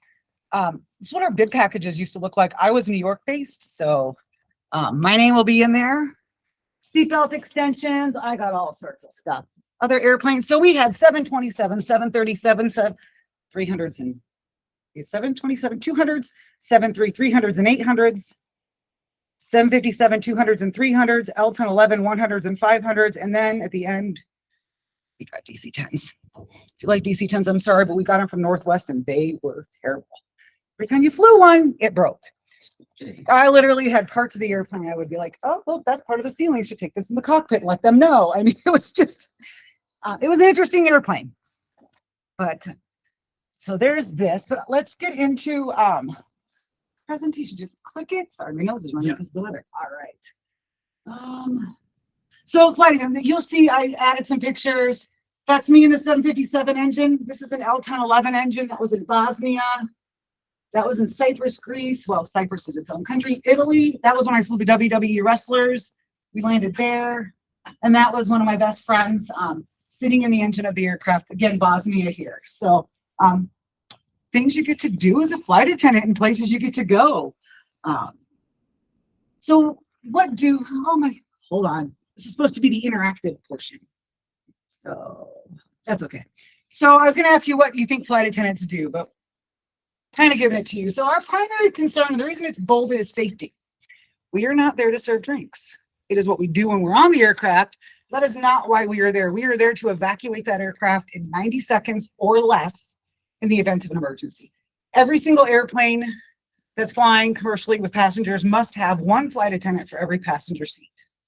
So if you're curious, like, get on the plane, I wonder how many seats this plane has. Count the flight attendants, multiply it by 5. So, well, is that right? 2? However that works. Anyway, if you got 4 flight attendants, 4 times 5 is, so that'd be 200 seats. So you'd have no more than 200 seats on that aircraft. Doesn't mean they have to be full. If they only put one person on that plane, you're still going to have 4 flight attendants because it's about seats, not bodies. Security, big deal after 9/11. We're listening and we're watching. We are some of the most judgy people on the planet because as you're walking on my aircraft, I'm looking to see, can you help me in the event of an emergency? Are you drunk? Are you going to cause me problems? Are you a flight risk? What's going on? Probably nothing, but I am keeping an eye out for any troublesome signs as we go. You attempt to go to that cockpit door or you attempt to open an emergency exit, even though you can't in flight, it's physically impossible and the plane is pressurized. That doesn't matter. We are going to attack you. I have plastic handcuffs on that plane and you will be restrained. I know it sounds pretty harsh, but that is what we are doing. We are there to make sure that the inside of that cabin is safe because what are the pilots doing? They're flying. That is their job. Their job is to focus on flying and to let us worry about what's going on in the back unless we need their intervention due to a security or safety issue. First responder, again, this is something that really came to light after 9/11. I was flying during 9/11, so it's very, very fresh and always will be for me. But first responder, on that horrible day that changed our world in aviation forever, flight attendants are how we know what happened. Flight attendants were calling their companies. Betty Ong was calling her company saying, we have been hijacked. There are so X amount of hijackers. This is the seats they are in. They have knives. They have broken into the cockpit. She was in the back of the aircraft, risking her life, making that phone call to let the world know what was going on. Doesn't seem significant. There was nothing she could do to stop it, but what she could do is let us know what was going on. Based on that, we still knew at one point that we had a plane flying around Pennsylvania that wasn't responding.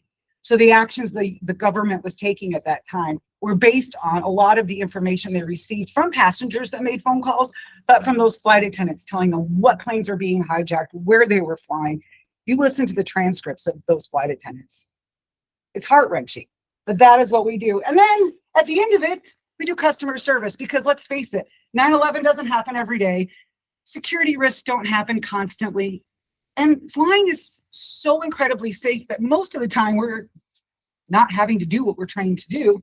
So we serve drinks, chat with passengers, and we try to make your flight as enjoyable as possible. That is not our primary responsibility.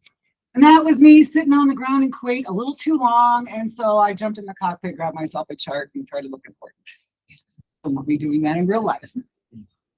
So, and then there's different types of flying. So when you think of a flight attendant, you think they serve drinks in the air. Now you think, okay, they do some of those other things, but not all flying is the same. Oh, this isn't doing slide form, so I apologize if some of the things are a little wonky here. But anyway, so under the commercial umbrella, you've got your regionals. That's Air Wisconsin, Republic Airways. They do much shorter flights, not usually coast to coast or international, but they're kind of feeding like American or United, American Eagle. You'll hear names like that. They're feeding those flights to the major hubs to get people in more rural, secluded areas to the major airports. Then you have what we call the legacy. we call it, or do they call themselves the legacy carriers? But that's United, that's American, that's Delta. That's who you think of when you fly. They're going to do a lot of different flying. Their schedules are going to look different. Then you have your low cost, no frills. That's kind of who I worked for. Southwest, Spirit, Frontier. Nothing wrong with them, but their flying's a little bit different. They're going to have a different structure. Go ahead. So I think for putting it into a slide form, I'll just double click on the slide itself. Just kind of click on it. I had this really cool in my head. It was like there was like action and movements. I can't remember. I know it's like it's not that big a deal. Right. Right, it's way over here. Right. We'll just keep going. Not a big deal. Low cost. So that's like I said, Southwest, Frontier. They're doing a little bit different flying. They might go to like the Caribbean or Hawaii, but it's just a kind of a different flying. No first class is basically what I'm saying. You're not going to be serving champagne and hot peanuts. Wait, nobody serves peanuts anymore.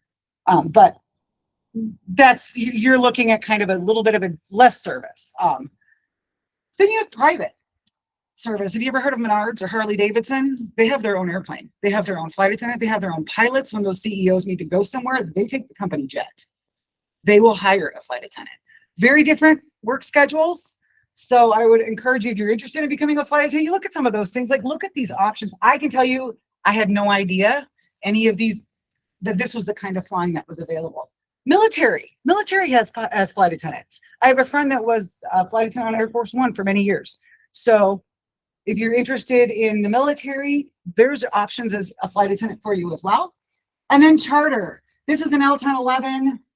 If I could see the side better, I'd tell you if it was a 100 or 500, because the 500s had a third, that the 3L and R doors were cut into them, which you could not use during the water evacuation. But which are all the things you learn. Like that's what flight attendants, we know everything. Least risk bomb location. If there's a bomb on an aircraft and it's about to blow up, I know how to check it for a tripwire, pick it up and move it. And believe me, I can recite this from that manual. I couldn't believe they wanted me to do that. I thought I was just going to serve drinks in the air. Wrong. That was a real quick wrong. But you can check it for a tripwire. You move it to a spot on the aircraft that when it ignites, and you build a bomb platform, you do all these things. But at the end of the day, when it goes off, it's only going to take out 4 rows of seats front and back of it. So you can move people and you can live through it. And there are videos on the least risk bomb location that you can Google that the FAA is planning. It will blow a hole in the aircraft, but it will still fly.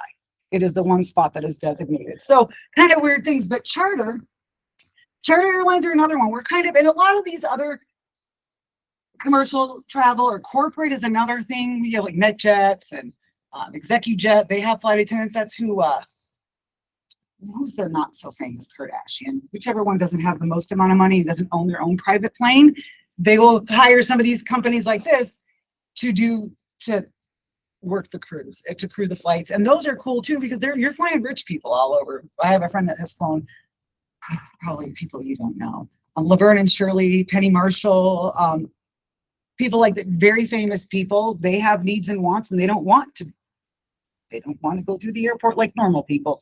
They'll fly out of an FBO. But I have friends that fly for them. Great jobs. Charter is a little bit different. So I worked for a charter company. Basically, anybody that wanted to hire our airplane could. We'd go anywhere. That's why I flew refugees. That's why I've flown prisoners. I have had whole planes full of shackled prisoners.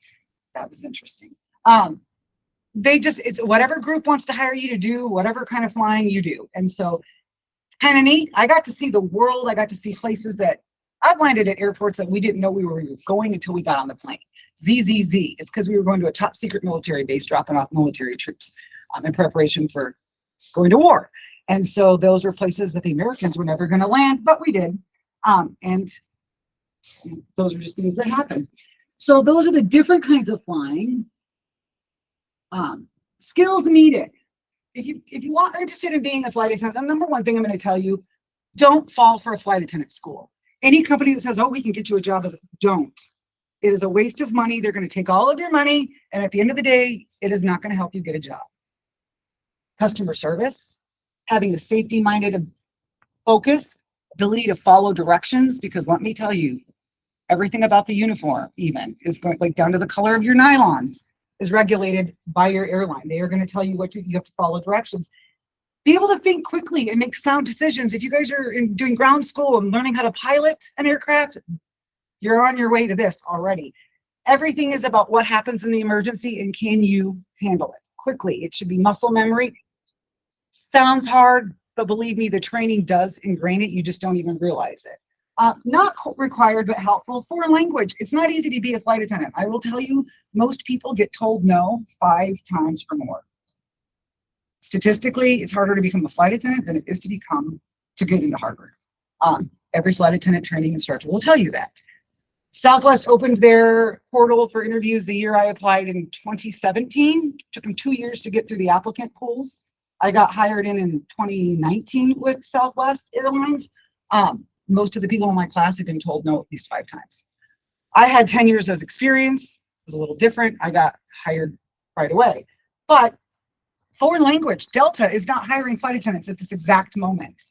You might see that they're looking for a Spanish speaker or Dutch, Chinese, you name the language, there's probably a need for it. That will move you through the hiring process much faster. Any aviation experience, like what you're doing now, is helpful. That shows that you're interested. College is not required to be a flight attendant, but it is not discouraged. If you have a degree, that will show motivation, perseverance, dedication, and that you can commit yourself to something. It's not worthless, but it's not required either. I did not have a college degree until my airline went out of business. So it can happen. Minimum requirements. The first bullet point here is a little different. 18 years old. Breeze Airways, it's a newer operation out of Utah. They're 18 years old. They're one of the few. Most of them are going to hit 19. Air Wisconsin, I think, is 19. Southwest is 20. I think Delta is 20. So 18 to 20. But there's a lot of things you can do. You can be working on that customer service, getting some of that aviation experience. Work for the airline too. That's another way. And if you want to be a flight attendant, work in reservations, be a gate agent, get your feet in the door. They always open up to internal candidates before external. So that is a nice way to jump the line. You've also shown the company what you can do. High school diploma or equivalent, all that's required. Valid passport. They're going to want you to have that before you go to training. So if you don't have a passport and you're interested in being a flight attendant, get that. They last 10 years, so that's good. And if you decide you really want to be a flight attendant, get extra pages, ask for at the Passport Bureau, because you will go through your passport pages faster than you realize. Able to pass a federal background check of 10 years that includes fingerprinting and drug testing. They are going to do this before they ever offer you the job. They want to make sure that you can pass that background check before they bring you to training. When you're applying for airline jobs and you'll see like, oh, well, the interview's in Atlanta. They will fly you to your interview and they will fly you home. Anytime they want to interview you, they're going to bring you. When you go to training, they're going to fly you into training. So don't go, oh my God, the interview's in halfway across the country. They want to talk to you, they will fly you in. It doesn't cost them. Ability to stand, stoop, bend, twist, squat, turn, everything. Those carts weigh about 200 pounds. They're on wheels, thank goodness, but they are not easy. But more importantly, that aircraft door that you're going to have to open in an emergency weighs 50 to 100 pounds. And you have to open that thing like you're the Hulk. Anybody know who the Hulk is? Okay, I'm sorry. It's been a while. I'm like, I don't know who's the superhero these days. But those doors are heavy, and you have to open the 727, 730. You are opening that door and shoving it out, and you have to stay in the aircraft. You cannot fall out. Probably get hurt, and that means now you got a blocked exit, and you're down one exit in the event of emergency. You don't want that to happen. Willing to relocate, work nights and weekends. Most of the jobs are not going to be here in Reedsburg. They're not even going to be in Wisconsin. So I was based in New York. You'll see from my New York bid package. But you fly for free. That is those are benefits. But you get to fly for free. So I didn't commute via vehicle. I drive to the airport. See who's flying where I needed to go. I usually knew that ahead of time. For me, I was commuting out of, if you know where Cumberland, Wisconsin is, I used to commute out of Minneapolis because that was my closest airport to get to work. So I would hop on Sun Country first thing in the morning. I'd fly to New York. My flight left in the evening. Always allow yourself extra time. I'd fly out to New York. From New York, I'd go New York to Albania, spend the night in Albania, head to Kosovo, spend a night in Kosovo, and then head back to New York. And then I'd get off that plane in New York, and I would run as fast as I could over to the other terminal to Sun Country because, well, that was my ride home, and it left about 20 minutes after we landed. So I was like, I made friends with the mechanics for cars and could drive. But anything you can to get home. Proficient reading, writing, and communicating in English. Any carrier flying into the United States, every crew member must speak English. So I don't know that I'd say it's the official language of aviation. I think that it is. Yeah, but or the world. yeah, that's what I wasn't 110% sure, but yeah, good. So yeah, you have to speak English, read, write, communicate in English. Vaccinations, most of the airlines now are requiring vaccinations. Yes, they're going to require COVID. They're going to require all sorts of vaccinations. When I went to Africa, I had to get all of their vaccinations. I have a needle phobia, so I almost didn't go to Africa when I found that out. I was like, I don't know if I want to go that bad. I don't like needles, but it's to protect you and to, diseases happen. So then benefits, why would you want to go through it? Most airlines start off at $20 an hour. That is going to seem like a really good wage. I'm not trying to discourage anybody from being a flight attendant because I do love it. First few years in aviation, I don't care what job you're in, are horrible. You're going to work nights. You're going to work weekends, kiss your holidays goodbye. I used to do Christmas either before Christmas or after Christmas. Number one sick day for flight attendants is Halloween because you can't take your kids trick-or-treating any day but then. Interestingly enough, it's not New Year's Eve. But it doesn't seem like much, and you're only paid for flight hours. So from the time the aircraft door closes till it reopens again is all you're getting paid for. You might be at the airport for 5 hours, but you're only getting paid for that 1 hour flight. Sounds terrible. It's not. They are going to always pay for your hotels for you when you're in work status. Per diem is another hourly rate.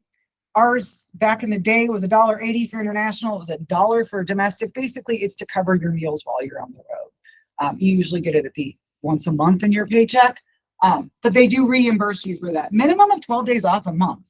That's kind of cool. That's a minimum. You can work it so you have a lot more days off than that. So if you need to get another job in your first few years, it's doable. If you want to become a pilot, you're getting 12 days off a month. You're always flying with pilots. That's a lot of information that you can grab from those pilots. So there is a possibility. Air Wisconsin's got a great deal of trying to encourage flight attendants to get in the cockpit. And so they've got training programs to get those flight attendants out of the flight attendant position and into the cockpit. One of them is flying for the Department of Administration right now. She flies part-time, but she is currently an Air Wisconsin flight attendant.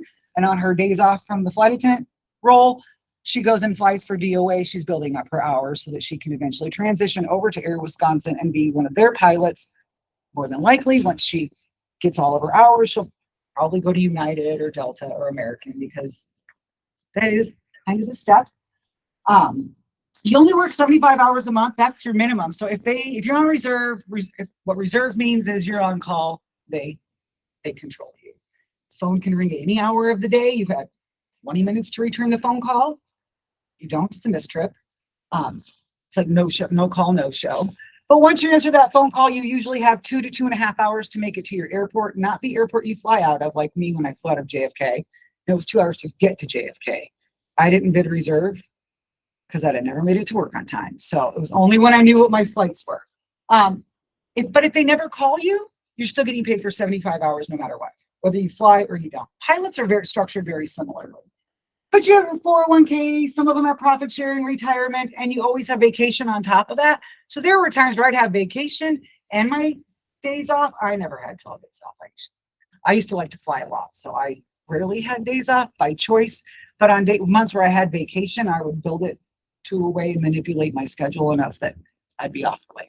I could turn 12 days into 2 months and get paid at the same time with overtime because our contracts are very you can manipulate them, both pilot and flight attendant contracts. You can trade your trips, swap your trips, do lots of fun things. So you really get a chance. Your schedule is your schedule, but you can totally change it, especially seniority is key in aviation. The longer you're there, the better perks, better vacation, better. That's how you get out of night and weekends. So it's hard at first. This is in Ireland on a layover. I tried to tag some of these. This is me serving, actually, I was trying to figure out how to get home. That's the OAG. I think these are all electronic now too, but we used to have these books that you would carry around. And so I was like, oh, we're landing in Indianapolis. How am I going to get to Minneapolis from there? Because it was my job to get back to base if I don't live in the base. If I choose to live away from where I'm based, it's my responsibility to get myself to and from work. So I was not based in Indianapolis, and therefore I was trying to figure out how to get home. So I was in the OAG going, who goes to Minneapolis from here, trying to plan my flights home. That's a flight engineer. Don't see those very often anymore. It's kind of a pilot position that doesn't exist. We were the last, I believe, the last professional or commercial carrier to still have L1011 or still have engineers, because we had the DC-10s and the L1011s. We were one of the last airlines to have professional engineers. Call them heat control. They had the temperatures, and we were always freezing in the back of those planes. So you wanted to make that person your very best friend. But training is intense. You probably are experiencing some of the intensity of aviation just here. Flight attendant training isn't that much. I was trained on all these aircraft in 6 weeks and memorizing everything in this book basically in 6 weeks. It seems impossible. You don't even realize it, but they just infiltrate your mind, and it just sticks. It's intense. 5 to 6, sometimes 7 days a week. I remember when we did our water ditch, because you jump out of the aircraft, you jump in the raft, you jump in the pool, you jump in the raft. My raft had a hole in it, so we had to repair the hole. They simulate everything. But it's 5 to 6, 10-hour, 12-hour days. They will make you go to class at 2 a.m. because you know what? Flying happens 24/7. They are preparing you for what life is going to be like. You could be called in any hour to work any flight. It is not typically paid. Delta is the only airline that pays for training. Most of them will give you a bonus at the end after you've completed it, because you're not really a flight attendant until you have completed training and you've passed your international operating experience with a flight crew that says, yep, she's good. She can fly. She did everything correctly. But it's unpaid. So if you want to be a flight attendant, I say start saving. And the first few years are hard. They're totally worth it. In 14 years, I will be back online flying for somebody. I guarantee you. I love it too much. I'm just getting through I love my job now. Don't get me wrong. But as soon as I hit retirement and they can, in the state of Wisconsin, can pay my retirement, which will pay my house payment, I'm going back to flying. Stressful. Oh my God, you're going to feel like you're going to fail every test because you have to pass every single test with a 90% or better, period. Your first test is going to happen within the first couple of days. They will give you things to prepare you before training. They want you prepared when you get there. Southwest says you better know all those announcements. You have to memorize them word for word. And on Friday of the first week, they are testing you. You get 2 attempts. If you don't pass it, the next day, they will have you do a 3rd attempt. If you don't pass it, they will send you home. There will be no bonus. It sucks. It's never happened to me. I've watched it happen. I'd say don't get discouraged. Do it again. Apply in a year. Do it again. Don't ever get discouraged from your dreams. Keep doing it. Don't let them tell you no. But 90%, it's hard. They prepare you. I can't say that. I've watched it 2 different times in flight attendant training. Everybody cries at some point during training because it's stressful. You think you're not going to be able to remember how to do the evacuations for decompression, or you're doing your emergency commands, which are insane. But then you get up in front of the class and you do it. And before you know it, they're just falling out of your face. You don't even know what you're doing is happening. That's the preparation. It doesn't feel like it, but it is. Career advancement. It's not, I'm not just a flight attendant on the job. I can be, but then there's other things. I was a senior. So basically, it's the onboard supervisor, the #1 flight attendant. It's #1. It's A at Southwest, cabin manager at some, onboard supervisor at others. United calls them pursers. We call them seniors. This is me in Ireland flying a bunch of military troops. I believe that was the day that we had, he was a Black gentleman. His name, Colin Powell. His airplane pulled up right next to ours. I had a bunch of a cab unit, which is what my dad was. I'm the daughter of an aircraft mechanic, niece of an air traffic controller. My grandfather was an Air Force mechanic. So we had this cab unit. I think they were the 19 cab, my dad's old cab unit. So it was that's why I don't have wings, because I gave them to one of them. I remember that flight. But so anyway, this was my crew. We landed there. Our pilot went over to Colin Powell's aircraft and said, I don't know if you know this, but I got 200 of your soldiers on my airplane. That man came off of his airplane, came over to ours and thanked and took pictures with everybody. No, I don't have that picture. Other ways to make more. So flight attendant pursers usually get an hourly wage. It's more. At my airline back in the day, I got $8 an hour more on international flights. So it is a good way, and you can usually get promoted within a year. It's just showing up for work, doing your job, and not causing trouble. So LOD is your language of destination. I kind of mentioned this. If you speak a foreign language, it's very helpful. I'll tell you, if you have a language designation, that is all you're going to be flying. Although it's a good way to get better trips. So if you speak Spanish, you could be going to Brazil. That might be all you're doing, but you're there. So everybody else speaks English on the plane and may not speak Spanish, and there's a bunch of customs forms that need to be declared. Your passengers may not understand you. While we speak all the announcements in English, that language speaker is going to be speaking all the same things in that language of destination. When you tell everybody how to fill out their customs forms and they don't understand you, that language speaker is running through the entire aircraft, helping everybody that doesn't understand with their forms. They are busy. They are earning. They're earning that extra. Flight attendant instructor. I did this.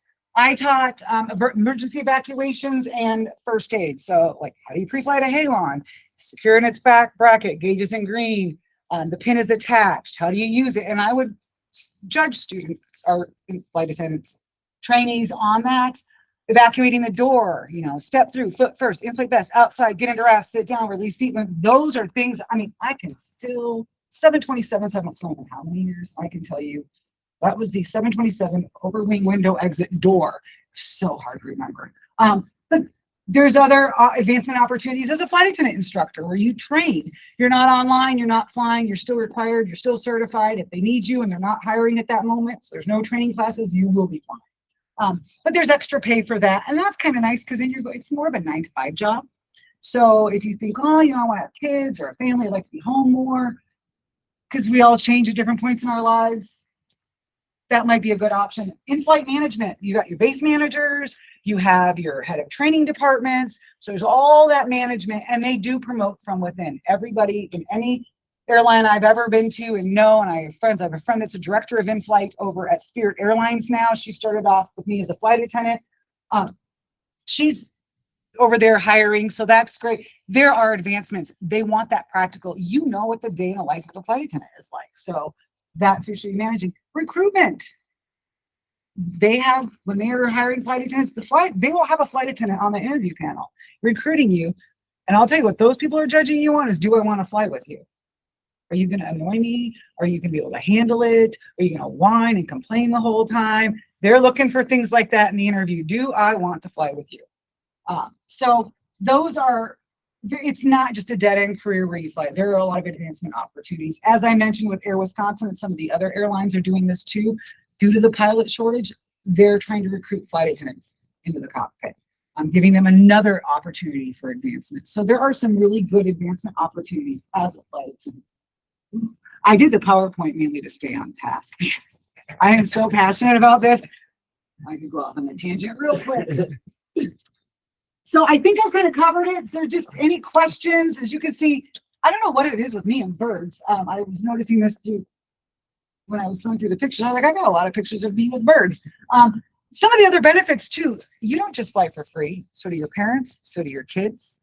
So I remember the first time, this was actually with my mother. I took her to Greece for her birthday. We spent $466. We flew Delta first class there and back, hotel, airfare, and transportation to our hotel for $466 round trip per person.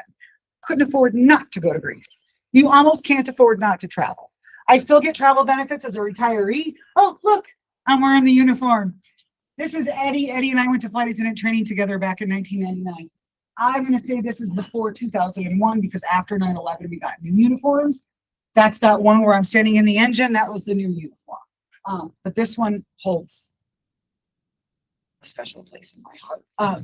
But yeah, we get to do a lot of cool things. Are there any renting scooters in Greece, by the way? That's what you do on your layovers. You want to see it?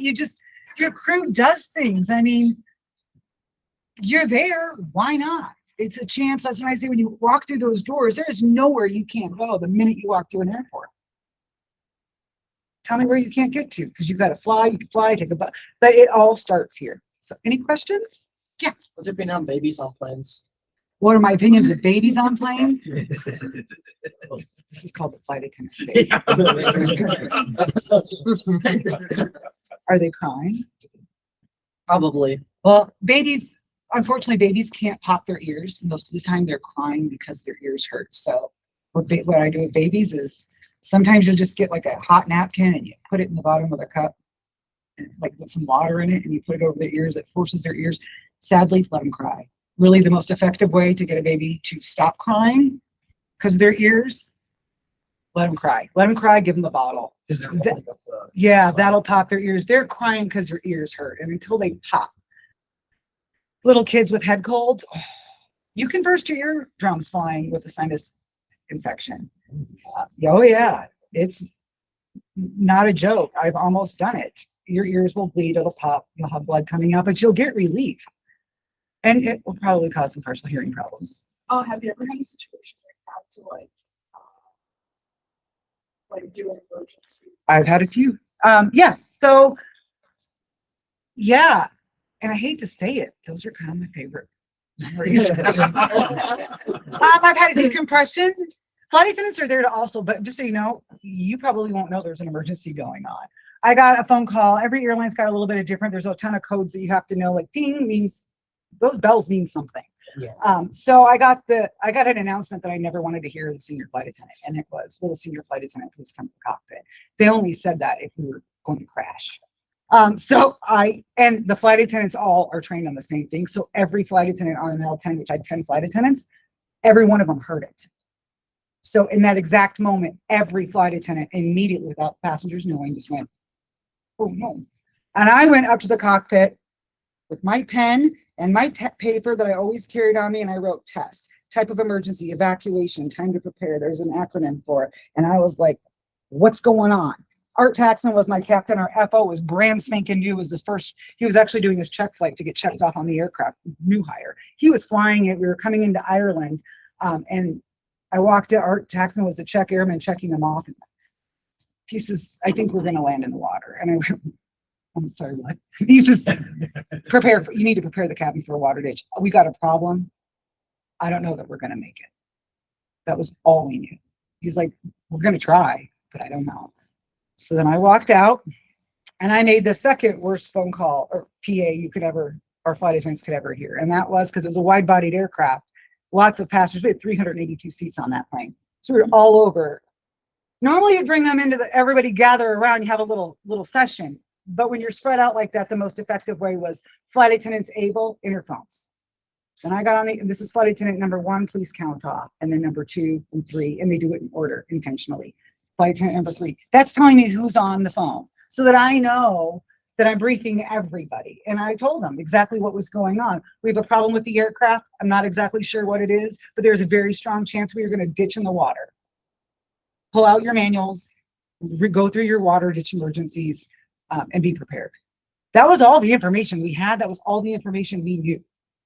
We landed in Ireland safely, out incident, and not one single passenger had a clue how close we were. I don't even think I knew until we got to the hotel in Ireland, waiting for everybody to sign in and get their hotel rooms. And I looked at Art, who I'd flown with many times and knew how good he was. And I said, how bad was it? He says, in my 30 years of flying, this is the first time I really never thought I didn't think I was going to go home. I thought we were done. We fought that plane all the way to the ground, all the way. So I remember hearing something about an elevator. Not that we really know what those are. Although on the L-1011s, this is my favorite plane. There is an elevator. We converted one of the cargo compartments, and so we would go down the elevator. It was a lift though. But that was what he was dead serious. Passengers didn't know. I've had a decompression. That was another one where, you know, I walked in the cockpit and all of a sudden the bells and whistles were going off. And I was like, and they gave you the captain says, how many oxygen masks just dropped? And I was like, how many should have? And then the engineer says, all of them. The L-1011-100s, there's no way to manually pop those. Well, there was no way to, from the cockpit. You couldn't drop them off from the cockpit. So that meant that 10 flight attendants would have had to gone around the aircraft. You'd think that this pin is what we were trained. Take your wings off, use the pin. That's how we're getting you out of the lab. And that is how, like you can see, this is muscle movement. You're learning this in training. You don't even have to look to remove your thing to do it. But that is, so we just kind of dealt with it. Like, all right, well, apparently we're having a decompression. we landed safely.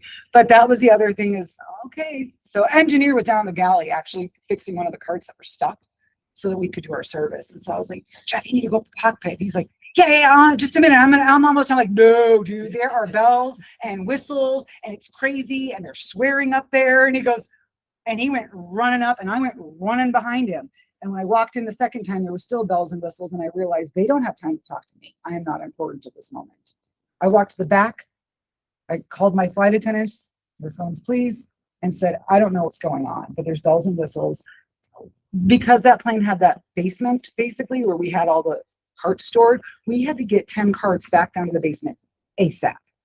So send the carts. I said, number 5, go down to the galley, help number 4. There's only 2 oxygen masks down there, so only 2 flight attendants can be in the galley at any given time. But it was going to be a massive amount of carts coming down and all the supplies, because those are all projectiles that have to be secured before the plane lands, period, especially in a bad situation. Sent them all down, got everything ready. Everybody was standing at their doors because of the bells and whistles, and everybody was on oxygen in the cockpit, and I didn't really know what was going on because they were too busy handling the moment. I had everybody pull their O2s, sit them by their jump seat, get them out of the brackets, get ready to use them, but don't tell the passengers. They didn't know. Again, we were pretty good about keeping it low key, and we did. We ended up landing in Baltimore. It was a slow decompression. We didn't have to drop the masks. At one point, the captain did call me and says, you need to secure the cabin. I was like, done.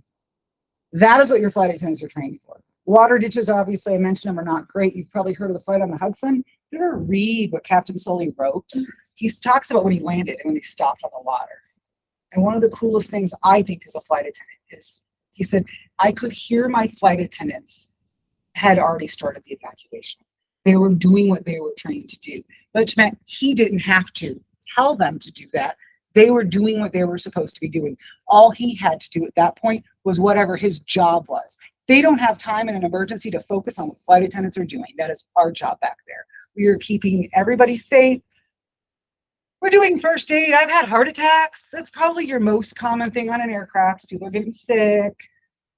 They're having heart attacks. They think they're having heart attacks. Things happen. And that's primarily, what you're dealing with is having heart attack. I've landed on the floor of the aircraft with somebody having a heart attack, lost a pulse, got their pulse.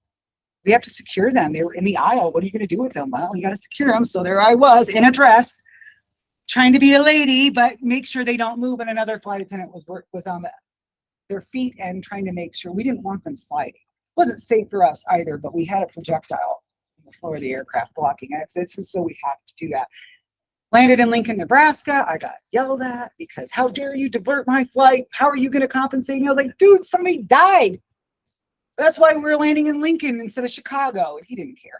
But that's, all you can do. That's, sorry. Flight is going to smile. So, if you ever thought about being a flight attendant, I just wanted to there's a lot of different kinds of flying. It is a very rewarding career. It is not the easiest, nor is anything in aviation easy to achieve, but every part of it is worth it. You guys are anybody ever interested in being a flight attendant in here? I probably should have asked that. No, you all want to be pilots? Good. We need more pilots. Can't have flight attendants without people flying them. So Be a good course. Actually, if they want to get to the airplanes. It's really not a bad way. I look at it too, you're around pilots. So when you're studying and you're running across, you've got people with thousands and thousands of hours of experience.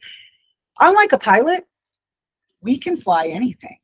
Our 7.5 pilots could only fly the 757s. I could get on any aircraft I wanted. We're checked off on every one of them. Granted, it's very different. Because we're not flying them, but we can hop on any aircraft. So that is kind of why flight attendant training is so intense, because 1 minute you're learning where every piece of emergency equipment is on the L10. And if you looked in here, we called them pickles, but I can tell you, and when I went to Southwest training and new flight attendants had never flown before, we're like, can't keep track of the emergency equipment. I'm like, there's a really simple way. At every jump seat, you're going to have a flashlight. You're going to have an oxygen mask, one for each flight attendant, so it's double jump seat 2. You're going to have a halon. You're going to have an oxygen bottle. You're going to have your life vest. At every jump seat, that is just where they're going to be. I don't care what airplane you are on that. So there's half your memorization on different aircraft is just knowing these are standard and then the deviations. So it's a lot, but it's rewarding. But yeah, emergencies. Best part about emergencies is you guys probably don't know as passengers that they're even happening, because we can sit there and have a, oh my God, we're in a time moment in our brains without, we don't panic. Nobody in aviation panics. I like to say that I panic after the flight, because after every one of those instances, I was like, oh my God, I almost died today. Could I have almost, like, you don't, because in the moment you're just doing your job. Your training takes over your brain and you react based on how you are trained. Not any different, I would say, as a pilot. Okay. In the moment, your training takes over your brain and your brain goes into autopilot doing what it needs to do. I wouldn't say don't worry about studying. You should absolutely worry about studying, because that's how it gets into your brain. But when you haven't used it, you haven't looked at it in 5 years, it's there. And when you need it, it shows up.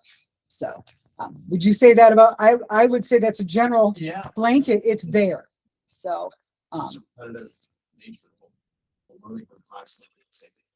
yeah, so, but I'm excited to see that, you know, when I started in Cumberland, Wisconsin, I didn't know how to become a flight attendant. I came from an aviation family, but they were all military. I didn't even know we had an airport in Cumberland. So, and then I paid $80 for somebody to give me a list of airlines. And I think there was like 100 airlines on there, and I think like 99 of them told me no. And then this one crazy one said yes. But there was a lot of rejections. I went to a lot of interviews and barely walked in the door before they're like, you can go home now. It's like, I didn't even speak. You don't need to. And they say it so nicely. And you're like, just think I got told off. Like you just walk out, all right. It's a pretty personal experience, but when you gain it and you get there, and to get those wings, not a dry eye, you'll be crying the whole time. Flight attendants, we have the best job. We get to spend all the time with our family. We're the ones that make you come back to flying our airline. We can make the experience extremely miserable. Prefer not to. That's no fun for anybody. But we can try to make it as enjoyable as possible. And it's a fun job. I mean, I never had to say, your parents have probably said, I got to go to work today. You don't have to go to work. Maybe you have said it. Oh, I got to go to work. And I've never said that when I was a flight attendant. My friends were like, I got to work. I'm like, I get to go to work. Because I'm getting to go somewhere. I'm going to New York for 2 days. I'm going to Cyprus for 10. I mean, our charter flying advantages, longer trips, longer layovers. It was not uncommon to stick me in Cyprus for 20 days. Spent 19 days in Turkey. We would just do that because charters are a little bit different. You're flying a group and you're with that group. So when I flew the WWE wrestlers, John Cena, all those guys, we flew them through Europe for 2 weeks. We took them everywhere. We stayed in the same hotels. They let us go to their shows. It was a blast. But we flew them until they were done. So if they were going to be in Italy, in Pisa, Italy for 2 days, so was I. When they were ready to go, so was I. I've gone looking for Cocoa Puffs. My WWE wrestlers, and the Italian brand is not as good apparently. So, but yeah, so it's a great experience. Like I said, feel free to look at any of this stuff if you're interested. I did not bring business cards. My apologies. On that PowerPoint is my contact information. If you have any interest, have a friend that has interest, I am happy to walk you through every portion, how to prepare you to become a flight attendant. There's some tricks. You don't want to get up there and say, I want to be a flight attendant because I love to travel. So does everybody. You got to stand out. How do you do that? I will be happy to help you. So if there's anything we can do to prepare you, or somebody you know, send them my way. I can tell you who's hiring at any given moment. If I don't know, I will find out because we're connected. I also brought these, might be more something a little bit more interesting for you guys. Is the Wisconsin the charts. Yeah, these are last year's charts because we sell the current year. So next year I'll bring you this year's. But if you need those, yeah. So if you're interested in those or not, feel free. Hal, who you guys saw last time, these are some of his pictures. He does a lot of really cool aviation art. It's fabulous. So if there's no questions, I will not take up much more of your time, but thank you for having me. And I hope that you kind of have a little bit understanding when you are piloting those aircraft, you know that you don't have to worry because they're back there taking care of a bit riffraff. Guys, before you go, let's, sorry, I'm just gonna stick around Yep, here. I will. I'm sorry. Let's see, we did get stickers, so if you guys want, these stickers here, if you want one, you can take it, put it on a computer. It's good advertising for us. I'll just set them right up here by the, these are actually There's only really great 250 of planning these bad charts. boys ever made, and there's only one airworthy and 2. Yeah, the Alton 11, if you're not familiar with that plane, was a really neat airplane. It was, So yeah. ahead of its time. Every pilot that's ever flown it has said there's nothing remotely close to it. It was a pilot's airplane to fly. So if you ever meet a pilot, if they ever did fly the L-10, they will brag about it too. I've talked to some pilots. Were they from Wisconsin? Oh, gosh, I don't know. It must have been up at Oshkosh. Okay, because I'm just curious. I've been trying to get one. My former captain I used to fly with, Bob Gordon, flies for the outfit with a Stargazer. So he's one of the pilots only flying L-10. And there's another one parked in Kansas City that's used for the STEM lab. But the Stargazer, he's still